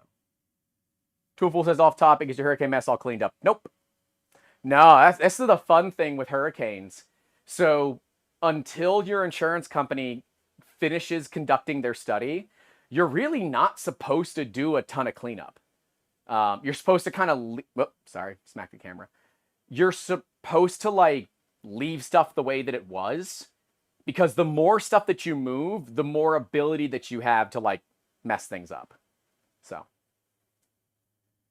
Ben Cox says, in the same category as the Bamboo Lab heated beds, illegal for users and replaced in most countries, just plain dangerous for unqualified people in countries that it isn't illegal. Yeah, it's not illegal in my country, but my my business insurance broker said, yeah, you can't keep this machine in your shop. We'll drop you if you do. I'm like, okay, works for me. So. Yeah. Reversing the polarity of the connections on the board can make your house's entire earthing system live. I should probably check that. So, Qidi didn't include a new wiring thing. And on the old board, so what we ended up doing is we copied the wiring from the old board, which is protected earth, neutral, and live. Okay. Which in their case is yellow, black, and red, which is not how we do it here in the States, but fine. When I copied that to the new board, the fan turned on, but the heater didn't. When we swapped live and neutral, the heater turned on. So. Mayor Make says, I hope you have GFCI. I'm actually running on a battery pack. So I am completely disconnected, which is kind of interesting. So I am completely disconnected from the grid. So I'm running So I have a charger that is charging the batteries that I am pulling from those batteries. So I am disconnected from the grid. So technically, I should be okay. My understanding of that is I should be okay. Mala says in countries where it's not illegal, it still may void all kinds of insurance and warranties. It will. And if you do have some sort of a fire that is created and it somehow starts in this machine for whatever reason, your insurance carrier will not cover you. Straight up. They're not going to cover you. So, Ben, you missed when we got this board up to 210 degrees Celsius by just running it normally. So, yeah. Dark Alley is another reason to have solar that I didn't even think about. So I'm using an EcoFlow battery. That's kind of my setup right now. 500 watt MPPT controller built into it, running 60 volts at 20 amps, which is more than it can handle. But I'm running old polycrystalline panels that don't put out a ton of wattage. I got them cheap on Facebook and gets the job done. But we're late enough in the day that we're basically fully grid tied right now. Chambers at 59, bed is at 100, that Triax at 66. This is all well within reasonable levels, but I'm still worried about the quality of the construction of that board. So, in the US, there are limits on how warranties can be voided. Yeah, if you're doing mains voltage, stuff like that, they can absolutely look at voiding some stuff. The Magnuson-Moss Warranty Act does protect you to some extent, but it's not going to, it will protect your machine warranty. It's not going to protect your insurance, right? So don't do that, basically. At least I set up the fan that was in here to blow on me, so it's blowing mildly toasty air. Ben, you're in the land down under. What temp's it there for you right now? It's 26C for me inside. Outside, it's 82 Fahrenheit, which I think is like 29 or 30. Candid Pearl said, did you have trouble finding an insurance company for your business? Many don't want to get involved due to ghost pew-pews. Yes, an incredibly difficult time. In fact, we went through over a dozen insurance carriers before we found one that would actually just listen to us. We do have a very expensive insurance policy. My premium is incredibly expensive, but it does protect my business. I've got E&O coverage, so that's errors and omissions. Yeah, so we got kind of everything that we would need as a small business. I'm very happy about these Molex, proper Molex crimpers now. Saw the vid. Okay. Sweet. Should not have had to go through any of this. Do you perform the same work on a new microwave that you purchase? I don't disagree with you, other Ben, YO Ben. I don't disagree with you. You should not have to do this. And it's why I am still at this point urging anybody on 110 volts to just return their machines. Return your machine, get your money back, go down, even if it costs you a box and shipping, it's 60 bucks, whatever it costs, it costs. Use Pirate Ship or Shippo to generate labels, make it cheaper for yourselves. I do not recommend that any untrained, unqualified, unprofessional individual attempt to do this themselves. It is not under any circumstances safe. You should not be doing this. Flom said no known problem on 230 volt. Anecdotally, I have not heard any issues with the 230 volt system being on a 110 volt system. Can't tell you. Puppet Axe says why I had E&O insurance on a multi-million-dollar project. I was working and it was like $200 a year. Ridiculous difference between electronic and meat space. I had to call my insurance broker to get some E&O coverage for an upcoming project that has a theoretical value of over $1 billion, which is always fun.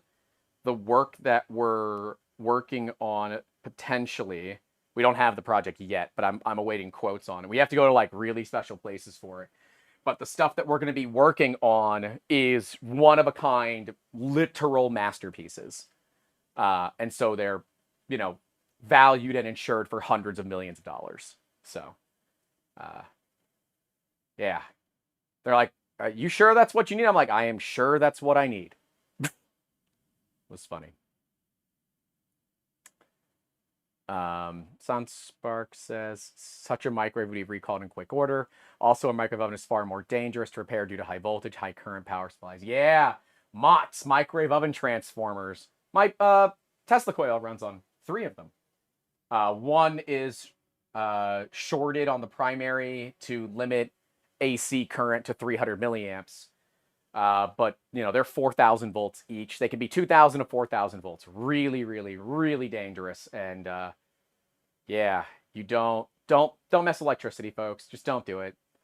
High voltage, high energy. It'll turn you into a pink mist fast. If you're lucky, it turns you into a pink mist. Please be safe. 62 on the chamber, 100C on the bed, 69, nice, on the coil. So, twice the voltage gives 4x the power. Yep.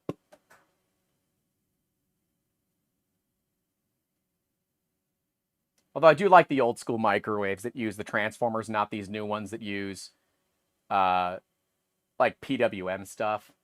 I don't know. It's nothing like an old school microwave.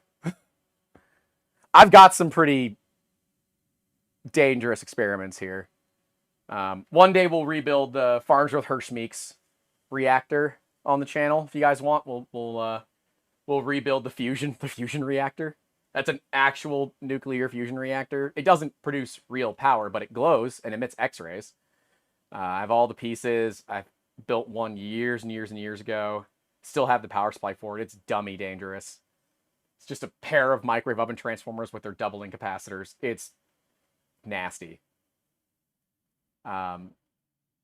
Dan Finch said, saw a welder get thrown 30 feet from hitting high voltage. He was back working 2 months later.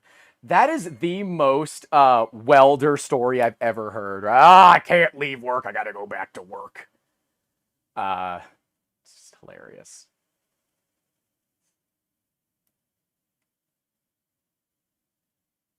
$67 amps fixes everything. No, it doesn't.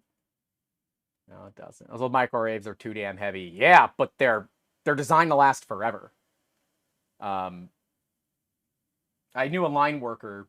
Actually, he was my my Cub Scout leader. That's why I didn't get any further in the Scouts. He was a line worker, and he got hit by lightning. Blew a hole in his shoulder. Dude survived, but blew a hole in his shoulder. And nobody else took over the Scouts, so didn't make it any further on the Scouts after that. But yeah, Farnsworth Hirschmeeks fusers. We're gonna do a big Tesla coil at some point. I got some Tullimer in to test, which is funny because Joel just released his video on it. I got some in to play with. I'm gonna show you guys some of all that. You would love my Ruby Rod laser power supply, 32 old TV capacitors. That sounds dangerous, even for me. And I do a lot of dumb things that I shouldn't do. A lot of dumb things I shouldn't do. But Toolful says, over 100 people didn't click the like button. Yeah, like the stream, subscribe, all those kinds of things. Greatly appreciated. 71C. We've got to be up to 10th by now, right? 64C. I mean, we're basically there. So, yeah. So now we're starting to likely play with the pulse width frequencies. So, we're pretty good. I would say with the heated bed on, it's fine. It's fine. So now we're going to do the thing that Qidi doesn't want you to do, which is just use the chamber heater without the heated bed. But to do that, I have to make my garage insanely warm. So we're going to turn off the chamber heater and the bed. We're going to pull the glass cover off the top. It is nice. I think the Qidi's up their ante with all this. And we're going to turn on auxiliary cooling fan. And the chamber circulating fan. So we're going to now dump all the heat out of here. Or as much as we can. I'm going to dump as much heat out of here as we can. Heck, let's just turn all the fans on. We got nothing to lose. Turn them on. We're going to attempt to dump all the hot air out of here. Open the door. Open the door, get on the floor, and everybody will walk the dinosaur. I'm not old enough to know that song. I just, you know. Open the door, get on the floor. Everybody walk the... No? Okay. She does not want you to run the chamber heater without the heated bed. Surely you can just turn it on like that from the printer menu. Yeah. I would argue that if a company doesn't want you to be able to do something, they should make it not do that. Period.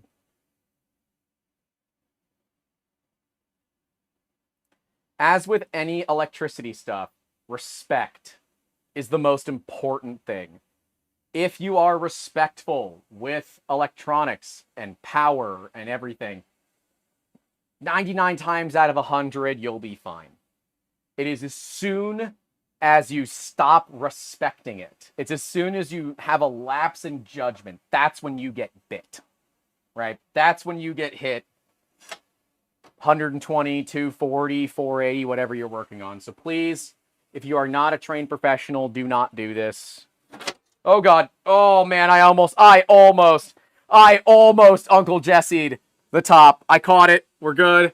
I almost Uncle Jesse'd the top. We're good. We're okay, everybody.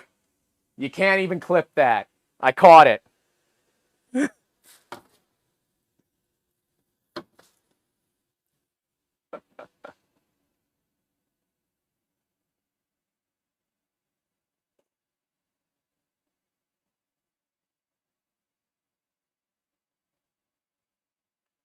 My memory is fantastic like a sieve. Buddy, I feel that pain some days. Could have gone viral. Oh, man, the things that have happened to me this week, I had so many other opportunities to go viral that I didn't take. That thing, oh, okay, it blows out from there. It blows out right from under. Interesting. I've never really spent a lot of time just kind of like looking at the kinematics of this machine. The 9mm belts are nice, though. They're just not cut very well. They're a little loose. Poor Uncle Jesse slowly becoming a meme. You know what? Honestly, I think he's taken it amazingly well. He even makes fun of it himself. I don't see a downside to it. I really don't.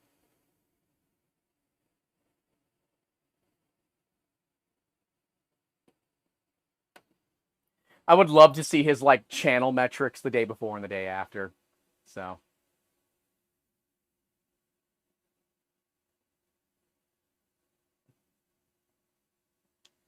I don't know how low we're going to let this thing go. We're at 46. I mean, it's pretty cold. Probably want the bed to cool down some too. We'll tell you, there's a fair bit of air coming out of this machine, so you got that going for you, which is nice. Also doesn't help the song is catchy. Yeah, you're welcome. Hot Wing video convinced me to get hot wings that day. That's funny. I saw that hot wing video that he did. Honestly, that's a brilliant kind of way to show off that stuff. It's a very impractical way, but I think it is absolutely hilarious. So, credit where it's due. I think his hot wing video was hilarious. So, yeah, Stephen Cullen, it is absolutely a case of, like, any press is good press, but that was good press. There was really not much of a way that's bad press other than, oh, he's not trained. Well, a lot of us aren't. We got Ben Cox, who's here in the chat. He's actually a trained electrician. I'm not. I'm just an idiot. At least according to my comment section. And half of our fans. The D-gens, if you will. Still the coolest feature on this machine. Telling you. But I want them on the bottom or close to the middle, like a Tesla door or something. Really like that.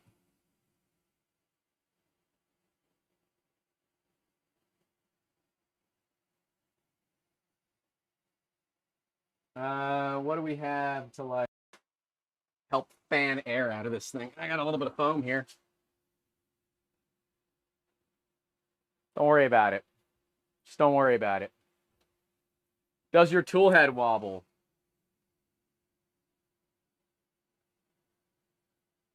I mean, define wobble, right? Certainly, yeah, to some extent, but I don't think that's unreasonable, really. No, it doesn't.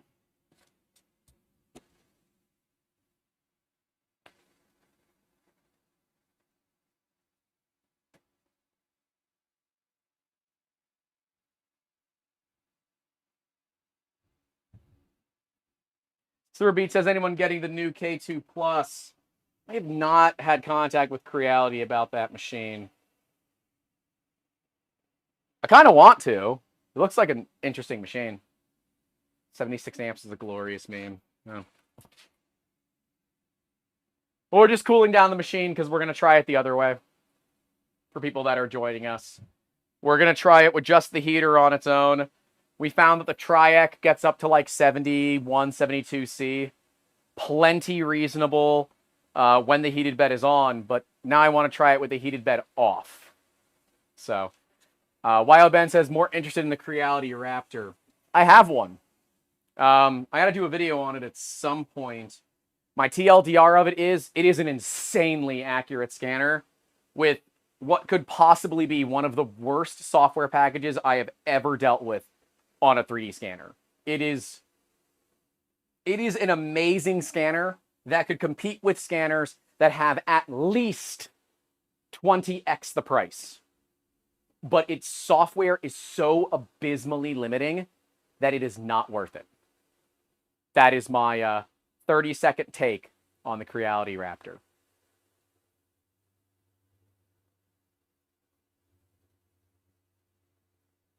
Hector said you have to wait a while as the bed's 6mm aluminum. Crap. Bed was out. Bed is still hot. Bed was at 100. Bed's still warm. Bed's at 72. Makes sense. Bed is still pretty warm. I'll pull off the spring steel sheet. That'll do something. A little bit less thermal mass, I guess. And I guess we'll home the printer. Oh, wait. Probably uses an inductive probe, doesn't it?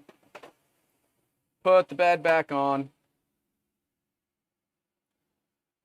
Hector, okay, 30-minute wait. You can spray IPA to cool it faster. I'm not going to do that.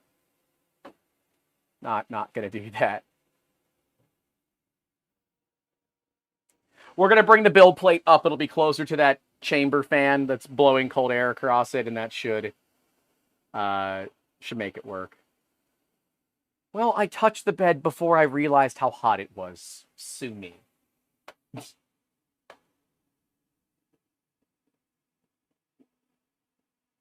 should have multiple beds for this very reason.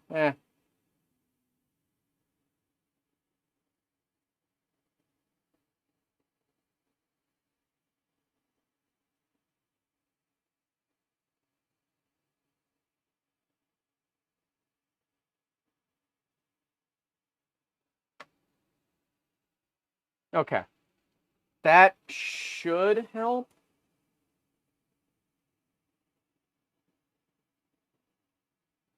That should help. Yeah. That should help cool it down. Oh, yeah, we're ready at 66C. That helped a lot. That helped a ton. We will move it back down to about the middle of the machine so that the test is reasonably fair. The bed's going to be in the same spot.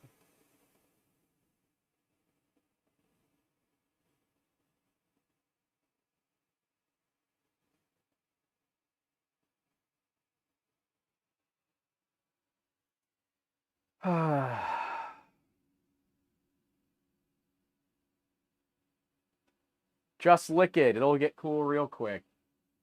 That's gross.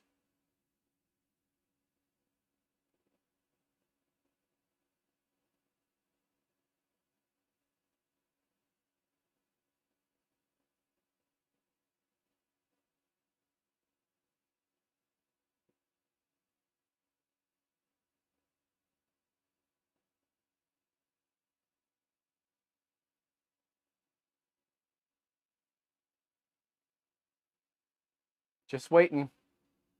Just waiting for the world to change, more or less, at this point.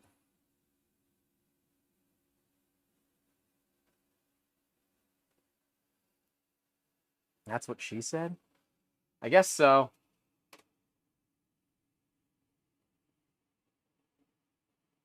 I want to get the heated bed to be like under 60°C. That would be nice because it's going to just really cool down. It's going to warm up the chamber. Chamber temp is 40°C. You know what? We just roll it. I say we roll it. I don't want to keep waiting, to be honest with you. So.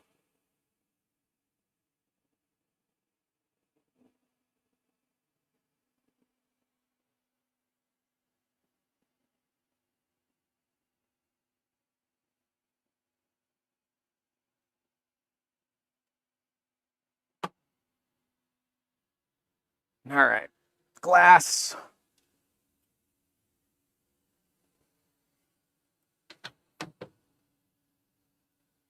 Sure, you can just make it go. Yeah, I mean, I'm absolutely giving it the benefit of the doubt here for all of this. So we're going to turn off every one of the fans.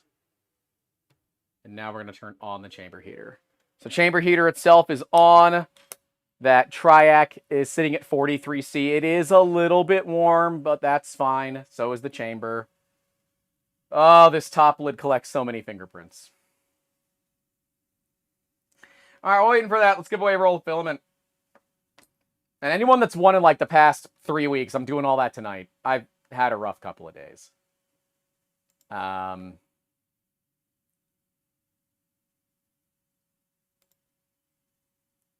So let's check the giveaway form.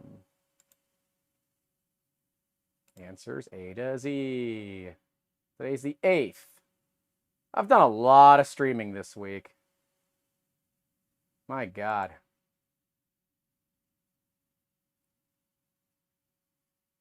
Oh, that's right. I put my keyboard over here.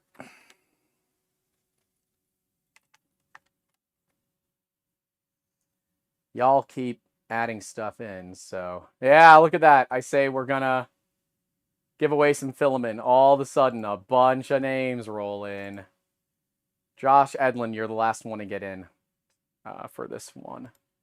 And if you enter later, that's fine. We'll give away one more spool toward the end. Don't worry. You got to be present to win as well.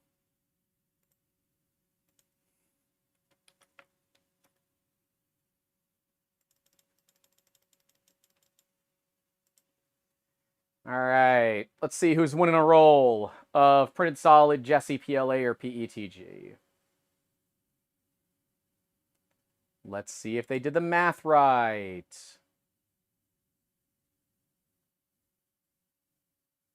Gotta find them. Is that their name? Hold on.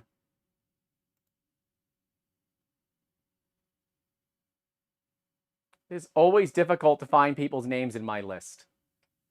There'd be an easier way if I was smarter, but I'm not. Oh, yep, I was looking for the wrong name. Ha, like an idiot.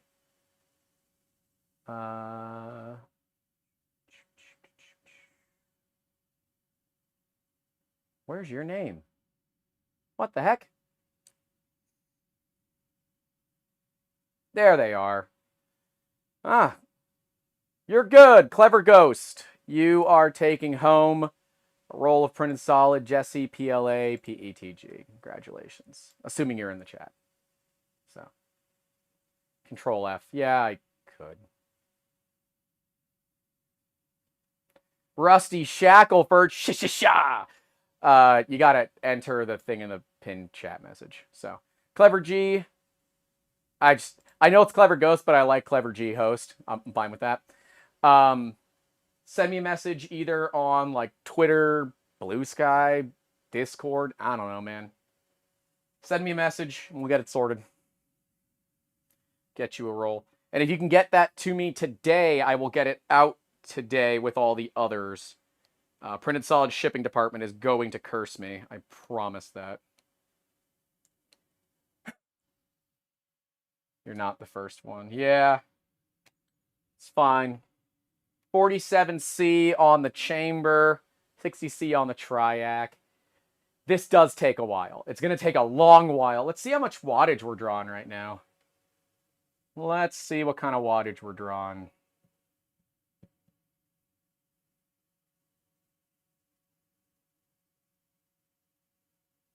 $300. So, there you go. 300 watts. Not too bad. So now it's dark enough that there's no solar out. So we're 100% running off the grid. But we're still running through the battery pack. So the battery's at 29% charge right now. So.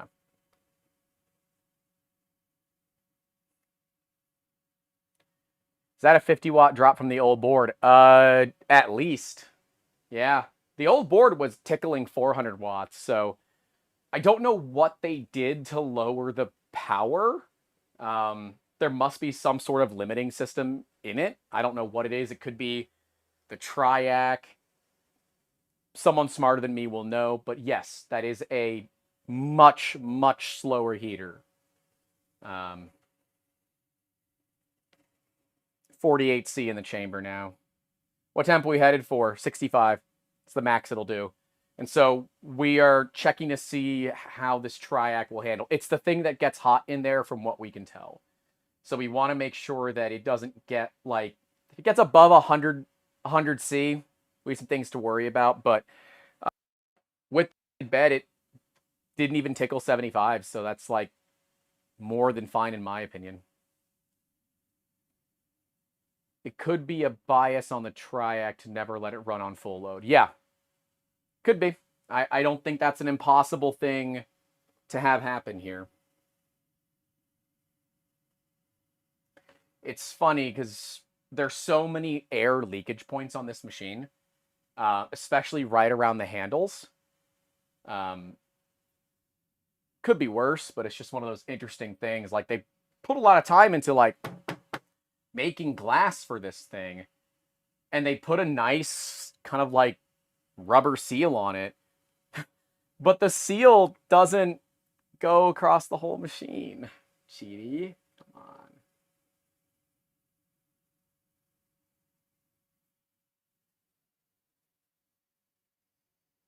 on. The triac is holding steady. That's interesting. That makes me wonder if I've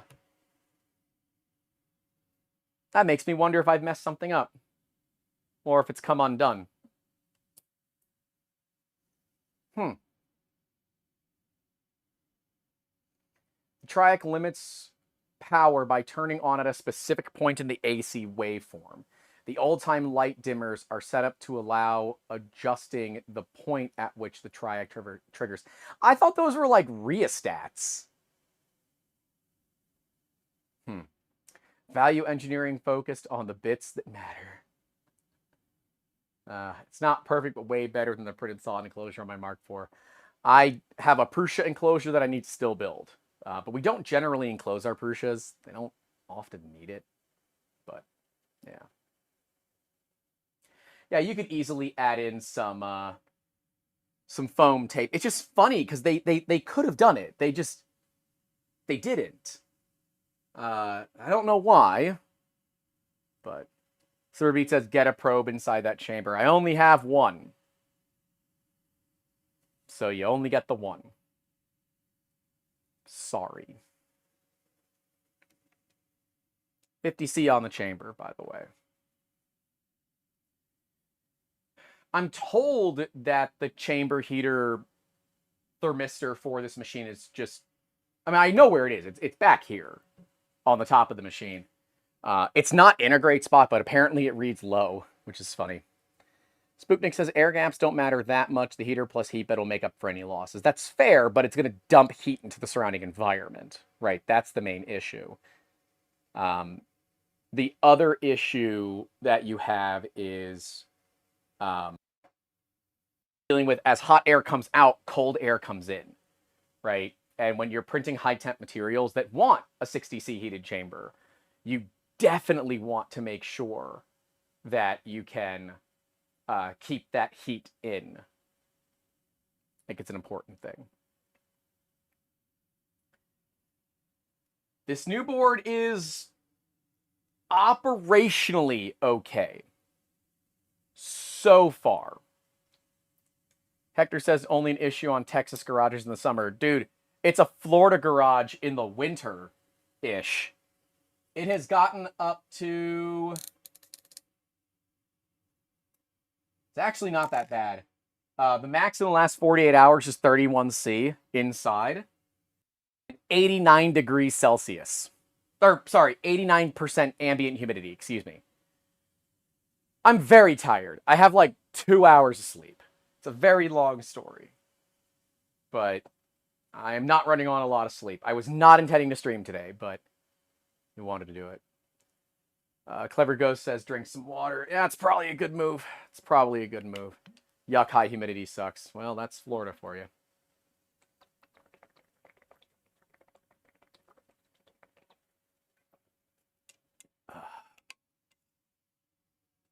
I think my garage is like 20 by 20, maybe. Honestly, I haven't measured it. I forget, so. Yeah, honestly, this triac is well within my comfort zone. So, that does not worry me. What worries me is this kind of bodge wire stuff that we have. It just feels like the board was rushed and there were problems. And instead of just waiting another couple of days to get the next revision, they instead decided to just hand do things. I don't know. I would personally like to see a proper recall on all the 110 volt units and just have them be replaced or fully refunded. I think that's the right move to make. But Qidi still hasn't even put out a public statement at all. So users that have bought the machine and just aren't connected to social media in any way, they don't know. That's what I worry about. I worry about the people that don't know. Because not knowing means you're at a massive risk of getting hurt. That old board, like, we saw over 210 Celsius. And sure, for the 4 hours that we had it testing, the coil's just discolored. In no way does that mean that long term it's going to be okay. If you didn't know any better,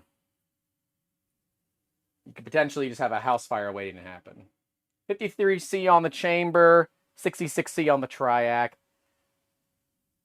This is going to take a while. We could call it, but yeah.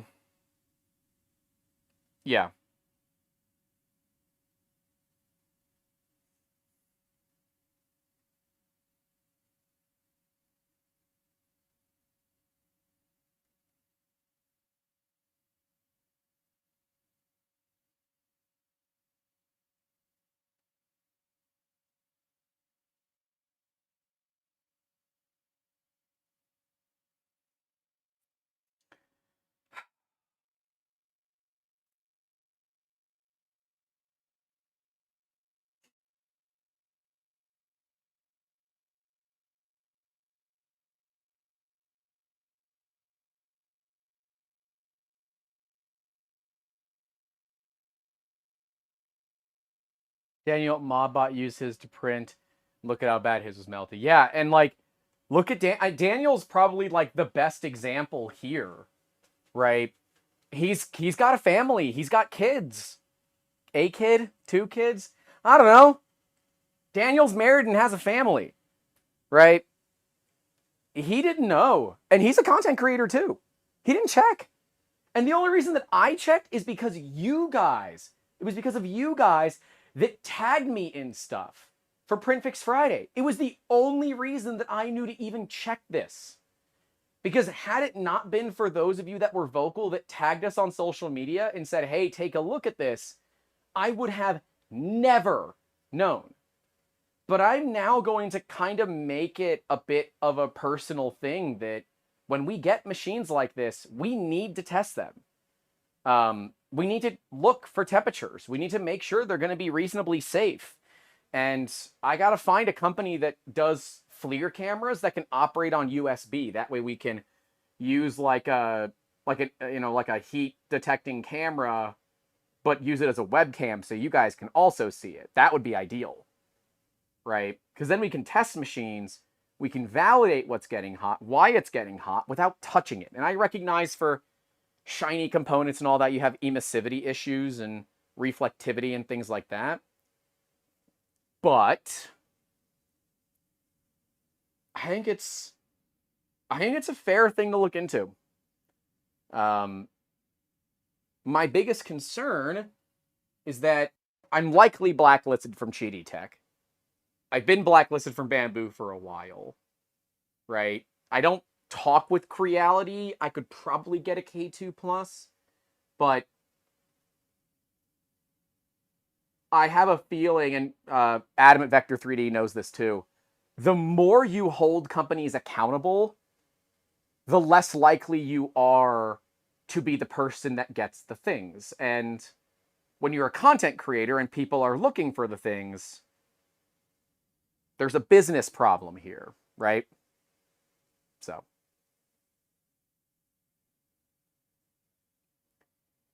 I don't know, something to think about, something to ponder, something for the old brain box to ponder. YO Ben says, sounds like a win for you, less likely to burn down your home. But see, you think it's a win for me, but I actually think it's a loss for you guys, the consumers, because the less people that hold companies accountable, the less likely things like this are to ever become a public issue. So, RC and Lego says, please get a K2+. I need an honest review. So I'm going to be clear with you guys. A real review takes a very, very long time. A very long time. You're talking 3 to 6 months of use to find things like this. People that recommended this machine without going through and checking it, verifying, you're not really reviewing. You're playing the affiliate game, right? Where you're just trying to get affiliate marketing. That upsets the hell out of me. It's nasty tactics. It works. It's just nasty tactics. And when things can go wrong, it often hits your credibility. But if you're big enough that it doesn't matter anymore, like you become this too big to fail kind of thing. So, yeah.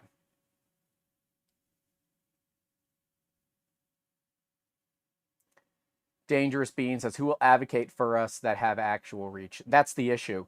So if you guys do get printers and you conduct studies like this and you find things that you don't like, I can try to validate it on my side. But if we're blacklisted from those companies, there's nothing that I can do.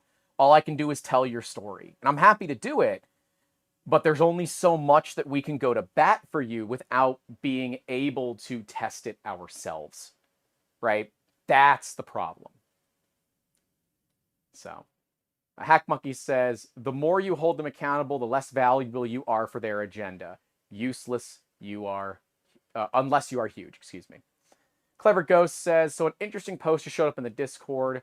Someone stating that the coils are dangerous. Can someone confirm?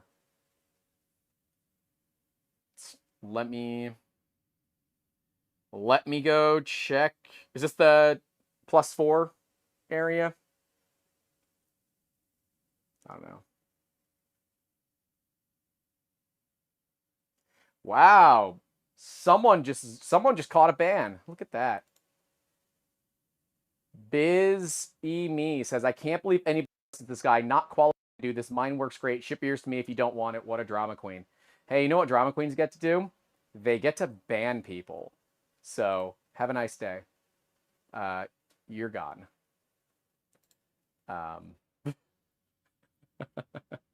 That's what I get to do. I didn't realize that, you know, showing you guys actual tests was being a drama queen, but hey, if that's what you think it is, so freaking be it. My God, I've been tagged 4 times in the freaking Soval the Soval Discord. What? What is it? What do you guys need from me? It is I, Clever Ghost. Buddy, DM me. I see you tagged me in their Discord. Just DM me. People just, if you win filament, DM me. Mine is fine. Yeah, get vibe checked. Yeah. Let me see what this person's saying about these coils. What do we see?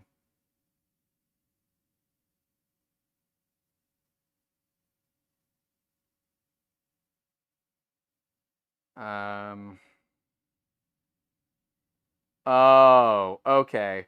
So the individual is saying, OMG, look at the creepage distances between the live, the neutral, and the PE, and between mains, connected areas, and safe zones. Look at the track under the opto isolator, no slots instead. That's weird and completely unsafe. Qidi knows nothing about mains connected circuitry. I am not qualified to comment on that. So that is absolutely something that somebody like Ben, who is an actual Sparky electrician, would be able to tell you, but I am not qualified to do that.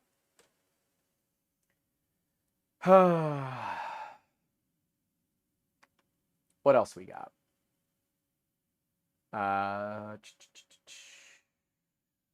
Gunnar Jones says, sometimes it's months of printing and nothing goes wrong until the software update that removes thermal runaway or something like that. Yeah, and that could be an honest-to-God mistake. It can happen. Just Push Print said, look into the Infrared P2 thermal camera. Can you DM that to me somewhere so I can look it up when we're done with the stream? Tarakesh says, to be honest, they blacklist everyone who speaks the truth.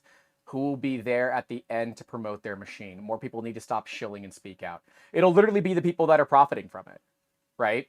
And if you as the consumer don't know that there's a history of this issue, then you're not going to know any better, right? So, Kissick says, one anecdotal minus fine is not evidence there is no problems. You should go tell people that in my bamboo comments. You should go tell people that. Kissinger says, well, with the new 100% tariffs coming, we won't have to worry about that at all. These printers will be far too expensive and outclassed in the same price points. So there's no guarantee of tariffs or anything like that yet. We will see what Q1 of next year and the latter bit of it holds. It's going to be what it's going to be. And if that means that manufacturing happens more here in the States, so be it. If it means that people pay more prices, so be it. If it means that companies can apply and get past it and only certain ones get hit, it's probably what's actually going to happen. So be it. Kissick says, I am the best case for this too. I have 2 Magneto X's. One is terrible, one works amazing. So what do I say? Yeah. Then the next day, please donate my GoFundMe. No. Kisser said, my first Mag X, I put like 6 months of work into replacing almost every single part, even mains voltage stuff, not something anyone should have to do. But the second one, I don't even want to open it up. If it works, it works. Yeah. Sometimes you get lucky. So I do second that argument about creepage distances, SoundSpark says. And there could be a concern there. I don't know enough to comment on it either way. So Kisker says, so this whole mine is fine, you are wrong is so poorly based in reality. I totally agree. Sly Dog says, does the X-Max 3 have these issues also? I have no clue. Apparently Infrared is not accurate. We're not looking for certified calibration. I'm looking to not spend like $400 on a decent, infrared thing. That's I would love very much. I'm happy to spend a little bit of money. I'm happy to spend a little bit of money. I was trying to put a lot of the money, that we've been bringing in toward the Smurf trip, because we're going to Smurf and we don't have a sponsor right now. So it is a very, very, very expensive trip, which sucks. Um, and I'm gonna go make a fool of myself there, but that's fine. I think you guys will enjoy it, and I hope that we raise a ton of money this year. We raised over $6,000 last year shaving my head. We're not shaving my head this year, so I can tell you that's not happening. But we will be doing something, so you got to stay tuned for that. Software updates generally scare me sometimes. Me too. I get made fun of in our Discord about it because I never update printer firmwares. Because it's like, if it works, I ain't touching it, right? And I get made fun of in our Discord about it. I mean, they're right. I should do it more often, but again, that's one of those like do as I say, not as I do things. Quadruple WBGGWS says, I wish my state made filament Tennessee. You got Printed Solid wearing their shirt today in Delaware. It's not that far from you. So the Shawl is here. He said, I see a damn good pricing on at least one Black Friday deal from Qidi. Yeah.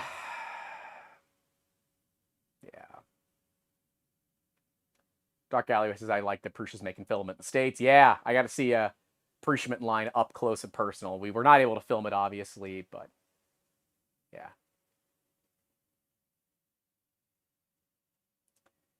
Kisker says, I honestly won't recommend any Qidi right now. If they're taking this odd stance of just shut up and fix it, they aren't worth your time and money. Hopefully they get better PR and make it right. I can't comment on that without, like, getting very close to the line of slander, so I'm just going to repeat what you said and say that, well, that's just like your opinion, man. Someone said, Grant, do I have an iPhone? I have a spare FLIR camera accessory that I don't use much. No, I'm an Android guy. I am an Android guy. So I have a Samsung S20 FE. The issue is my phone, getting my phone to go to the stream as well. So it's kind of the stuff like I'd like to have a dedicated camera that we use for like infrared stuff. I think that that's more reasonable for what we're doing. 58C, I noticed our temperature dropped a little bit. It's funny that it's not getting, I'm assuming it's not touching the inductor right now. So, yeah. Ben says, FLIR 1 on Android phone is pretty good. Or is great. Yeah, I hear good things about them. I do. And, like, I'm looking to get another one of these phones to use as a B-roll camera, so, like, I could do it. That's possible. Yeah, temp did drop a little bit.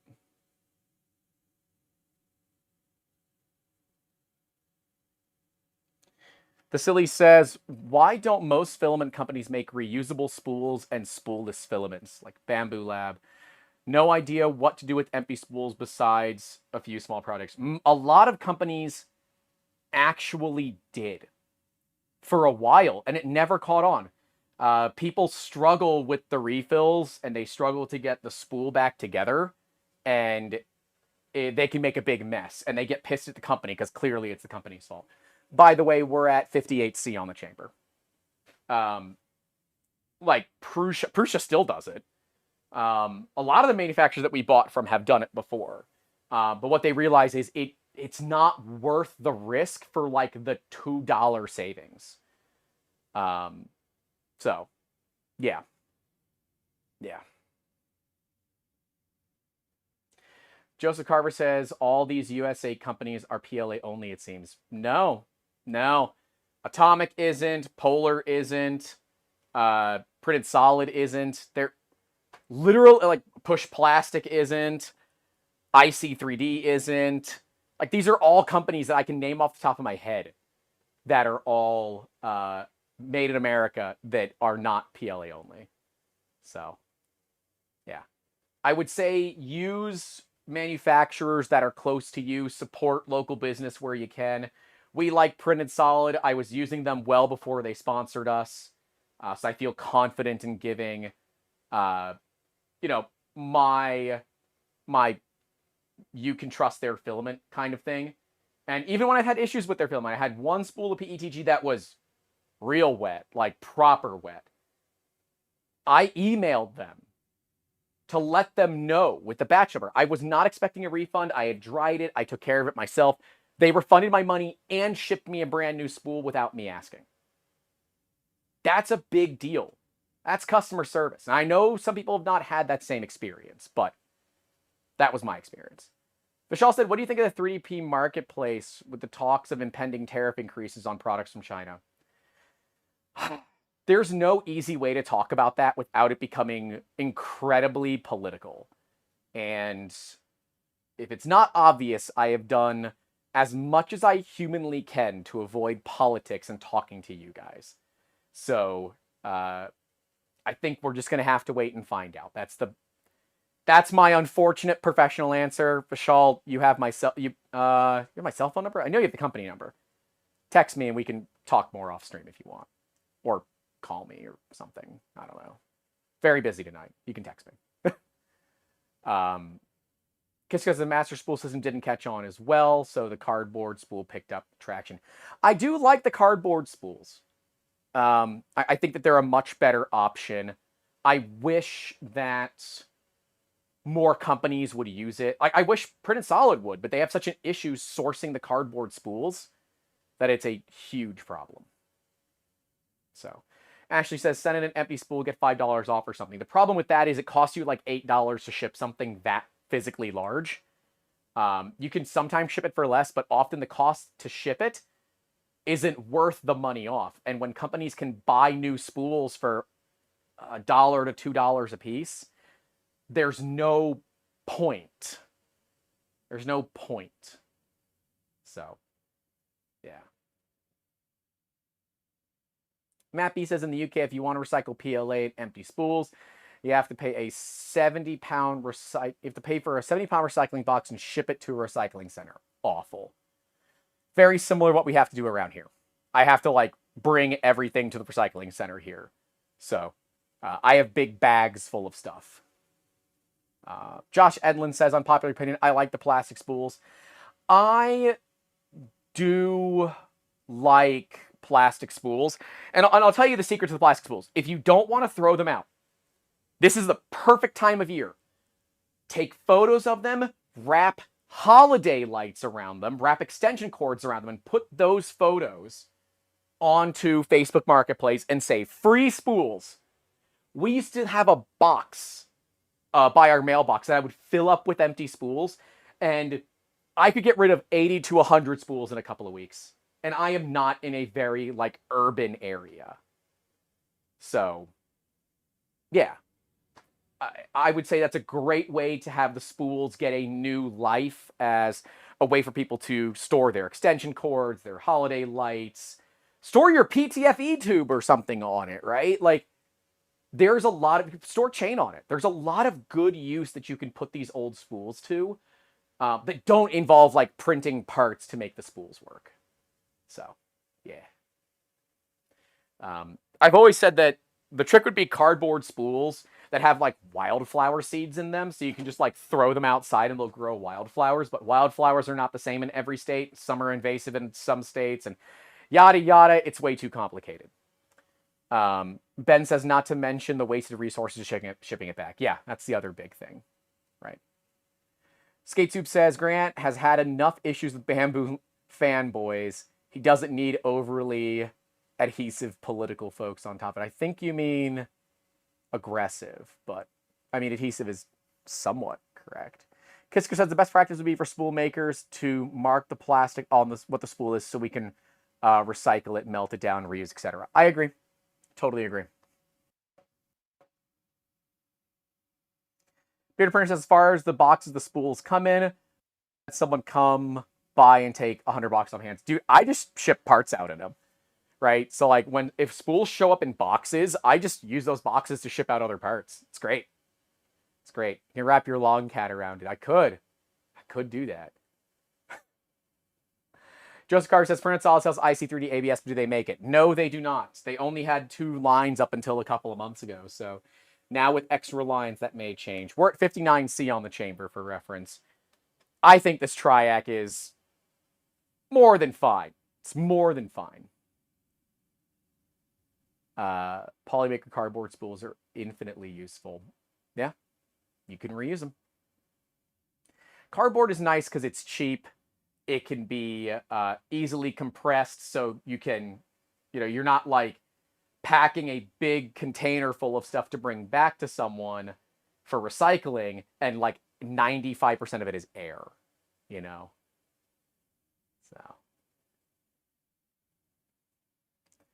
So. Mark U of U says, and how many wildflower spools does one actually need? After a few, you would not want more wildflowers. I have acreage, so like I don't care. Freaking bring them. Ducky says, yeah, this triac is chilling. I really want to open it and just push on the temp probe just to make sure. I'm going to be really dumb and do it. Well, I'm going to take the screws out. I'm going to turn off the machine. Then I'm going to quickly push it down. And we're going to see if it indeed is a problem or not. Let's see if that's failed on me. I don't know if it has. So I just want to make sure. This triac is not getting too hot. So I'm pushing out the screw. Don't worry, I'm just pushing out the screw. Need a mulch compatible spool holder. That'd be cool. Another great idea. Never thought of using spools or boxes like that. 100%, dude. 100%.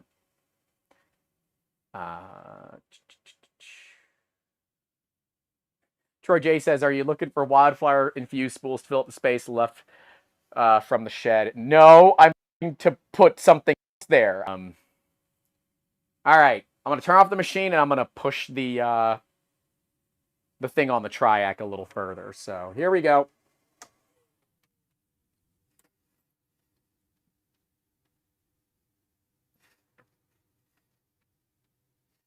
I made it worse. I made it way worse. Oh, I screwed up. I made it way worse. Well, I mean, if that's not evidence enough for you that the triac is totally fine, I don't know what is. I think this piece of tape was creating a fair bit of insulation on there too. I think that triac is perfectly fine. So I will say that I gotta wait for my internet to come back. I'll wait for the internet to come back. All right, here we are. I will say that I don't think it should have gotten here.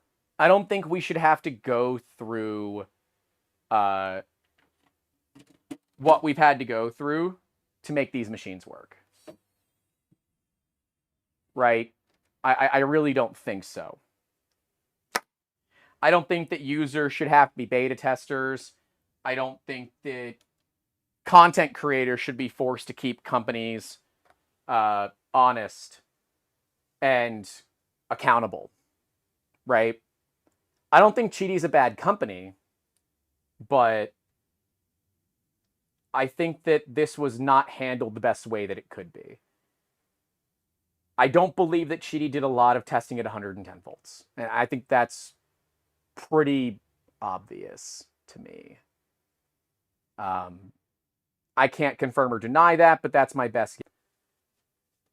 I do not recommend, unless you are a trained and certified licensed professional, that you make this change yourself. I am recommending to you that you reach out to Qidi, you get a return label for your machine, and you send it back. This also emphasizes why you should hold on to boxes for machines until their warranty is up. So please do that. Please make sure you do that. This is technically a fix, but I think that board still needs a revision or two before it's where it needs to be. And for a machine that outside of being slightly bigger than a P1S, its entire touting big feature is that it has a chamber heater. For the chamber heater to be the thing that is the problem again, I've got a problem with that. Dangerous Bean says I want them to swap it for one with a new board. I 100% agree with you. I would recommend that anyone that buys their machine in the next 6 months, that they do, unfortunately, open the back of the machine and check to see what type of inductor SSR board it is. Because you don't want to get something that's an old stock unit that has the old system and not know any better. It's not fun. So, the board is working, my machine works, and in my non-professional opinion, it appears to be considerably safer.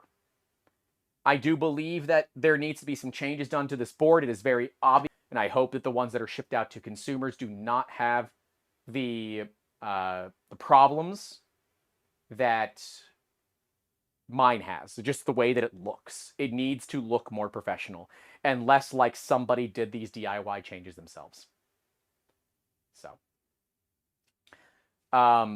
Just Push Print said, is this the Qidi replacement board? Something you've reached out to them for?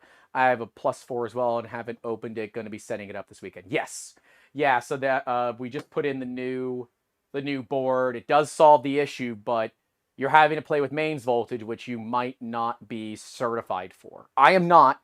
I can't keep this machine. It cannot stay in my business. I was already told by my insurance carrier that they will drop me if I keep this machine. So I can make content with it. I cannot make parts with it because, yeah, I will lose my insurance. And that is something that you all need to be mindful of as well, right? I have business insurance because I have a 3D printing business and product development business. For homeowners and renters, you have homeowners and renters insurance. Those are things that you need to be mindful of, read your policies. Don't ask questions to your brokers. That's not your job. My broker apparently happens to watch this channel. So, hi. Thanks. But yeah. Joe Russ says they need to make a quality board and finally have their fix. I agree. Dark Alleyway Studio says, totally agree. I expect when you buy a $200+ in your shop or house. Yep. Clever Ghost says mine was damaged. I had to beg for them to cross ship and they forced me to close the PayPal claim. That's against PayPal's TOS, for reference. Is there a possibility of any of the ship units to have this toroidal circuit board already, or is it a brand new revision? I don't have that answer for you. That's not something that that I can answer. That's something Qidi would have to tell you. But I would tell you that you should check. If you're buying a machine, you should be checking it. Troy J says, and why do you really need a chamber heater? Really pointless even for ABS. You're probably not putting engineering filaments through this printer. Should I go get the Tullimer that I was going to run through this machine? You guys want me to go get a $500 roll of filament? That was like one of the main reasons that I wanted to get this printer, is to prove out that material in this machine, and now I can't do it. Qidi would literally have to send me a brand new printer with the board already installed for me to be able to use this printer any further. So, it also maintains chamber temperature for materials like nylons, ABS, ASA, even PETG. You will get better quality prints if the chamber is at a certain temperature. It is worth it. If you don't need it, don't use it. So, yeah. And 802 Garage says, yes, we are absolutely putting engineering filaments through this printer. Yeah, of course we are. People just want to print PLA and PETG don't need this printer. That's right. They'll go buy a FlashForge 85M for less than half the price. So, oh yeah, PPS. Yep. Build a Doom Cube. If Prussia wants to send me enough tungsten filament, I could do it. I can get some radioactive isotopes. That's not difficult. I've been using Prusa XL for Tullimer. Nice. Yeah, I'm going to be working with them to do some stuff. So, very excited for that. Hector says, I bought this printer for engineering filaments. I think a lot of people did. Qidi makes machines with heated chambers. It's for engineering class materials. So, yeah. Brandon says you could technically have an electrician certify your installation, but they aren't refunding that 100%. Yeah, no. Dark Alleyways looked it up. Yeah, $500 a kilo. Yep. Ducky says, get some radio isotopes from your smoke alarms. That's americium, right? In smoke alarms. I've got tritium. It's a very easy one. I should have some cobalt somewhere in this garage in a lead tube. So, yeah, that's it, y'all. I think we're going to call this one here. This is what Qidi should have shipped in the first place. I'm still upset that they were bad-mouthing me because all I'm doing is showing people the truth. So, whether you like it or not, it's going to be what it's going to be. Look, you're on 110 volts. I am urging you to consider getting a refund and shipping your machine back. Okay? I'm urging you to do that. If you're on 240, I don't believe this was ever an issue for you. So, you know, check it, I guess, but you should be okay. Could this machine be good? I can't tell you.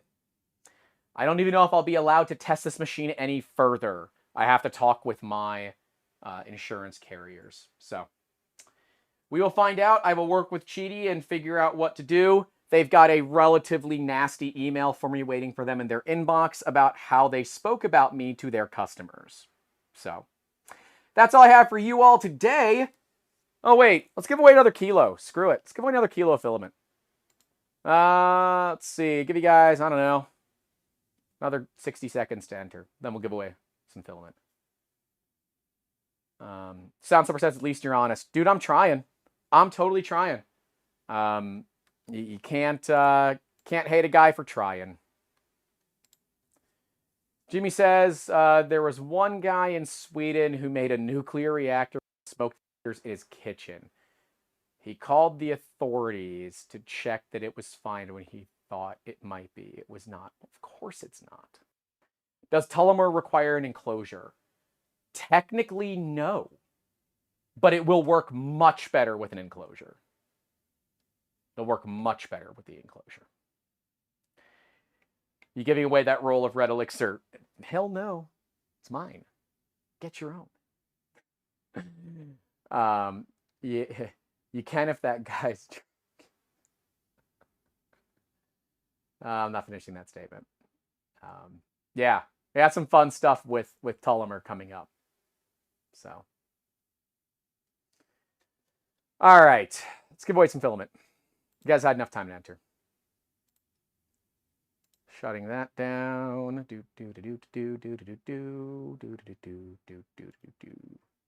I wish there was an easier way to make sure that my Google spreadsheet was always sorted A to Z and consistently updated itself to always be an A to Z.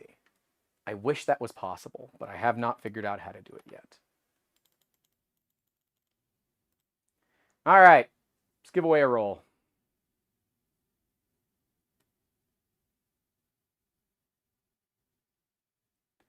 You make sure they did the math right.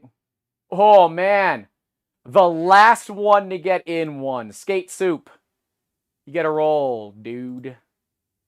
You get a roll. And since you were the last one, theoretically, you're here. So, Skate Soup wins. But yeah, guys. Oh, man. Wild Ben says talk to Prush about the HT90. Oh, man. Oh, I would love to do an HT90 with that. You know, I should reach out to Prush and be like, hey, I got some Tullamore. You want to send your boy a little bit of a HT90? I will definitely not send it back. Yes, Skate Soup. Literally perfect timing. That is all I have for you all today. Stay safe out there. Don't forget to call your loved ones. If you're on 110 volt, please consider getting a refund on your Qidi +4. And as always, keep making awesome. And if you're going to be in Orlando, see you at Maker Faire tomorrow. Take care.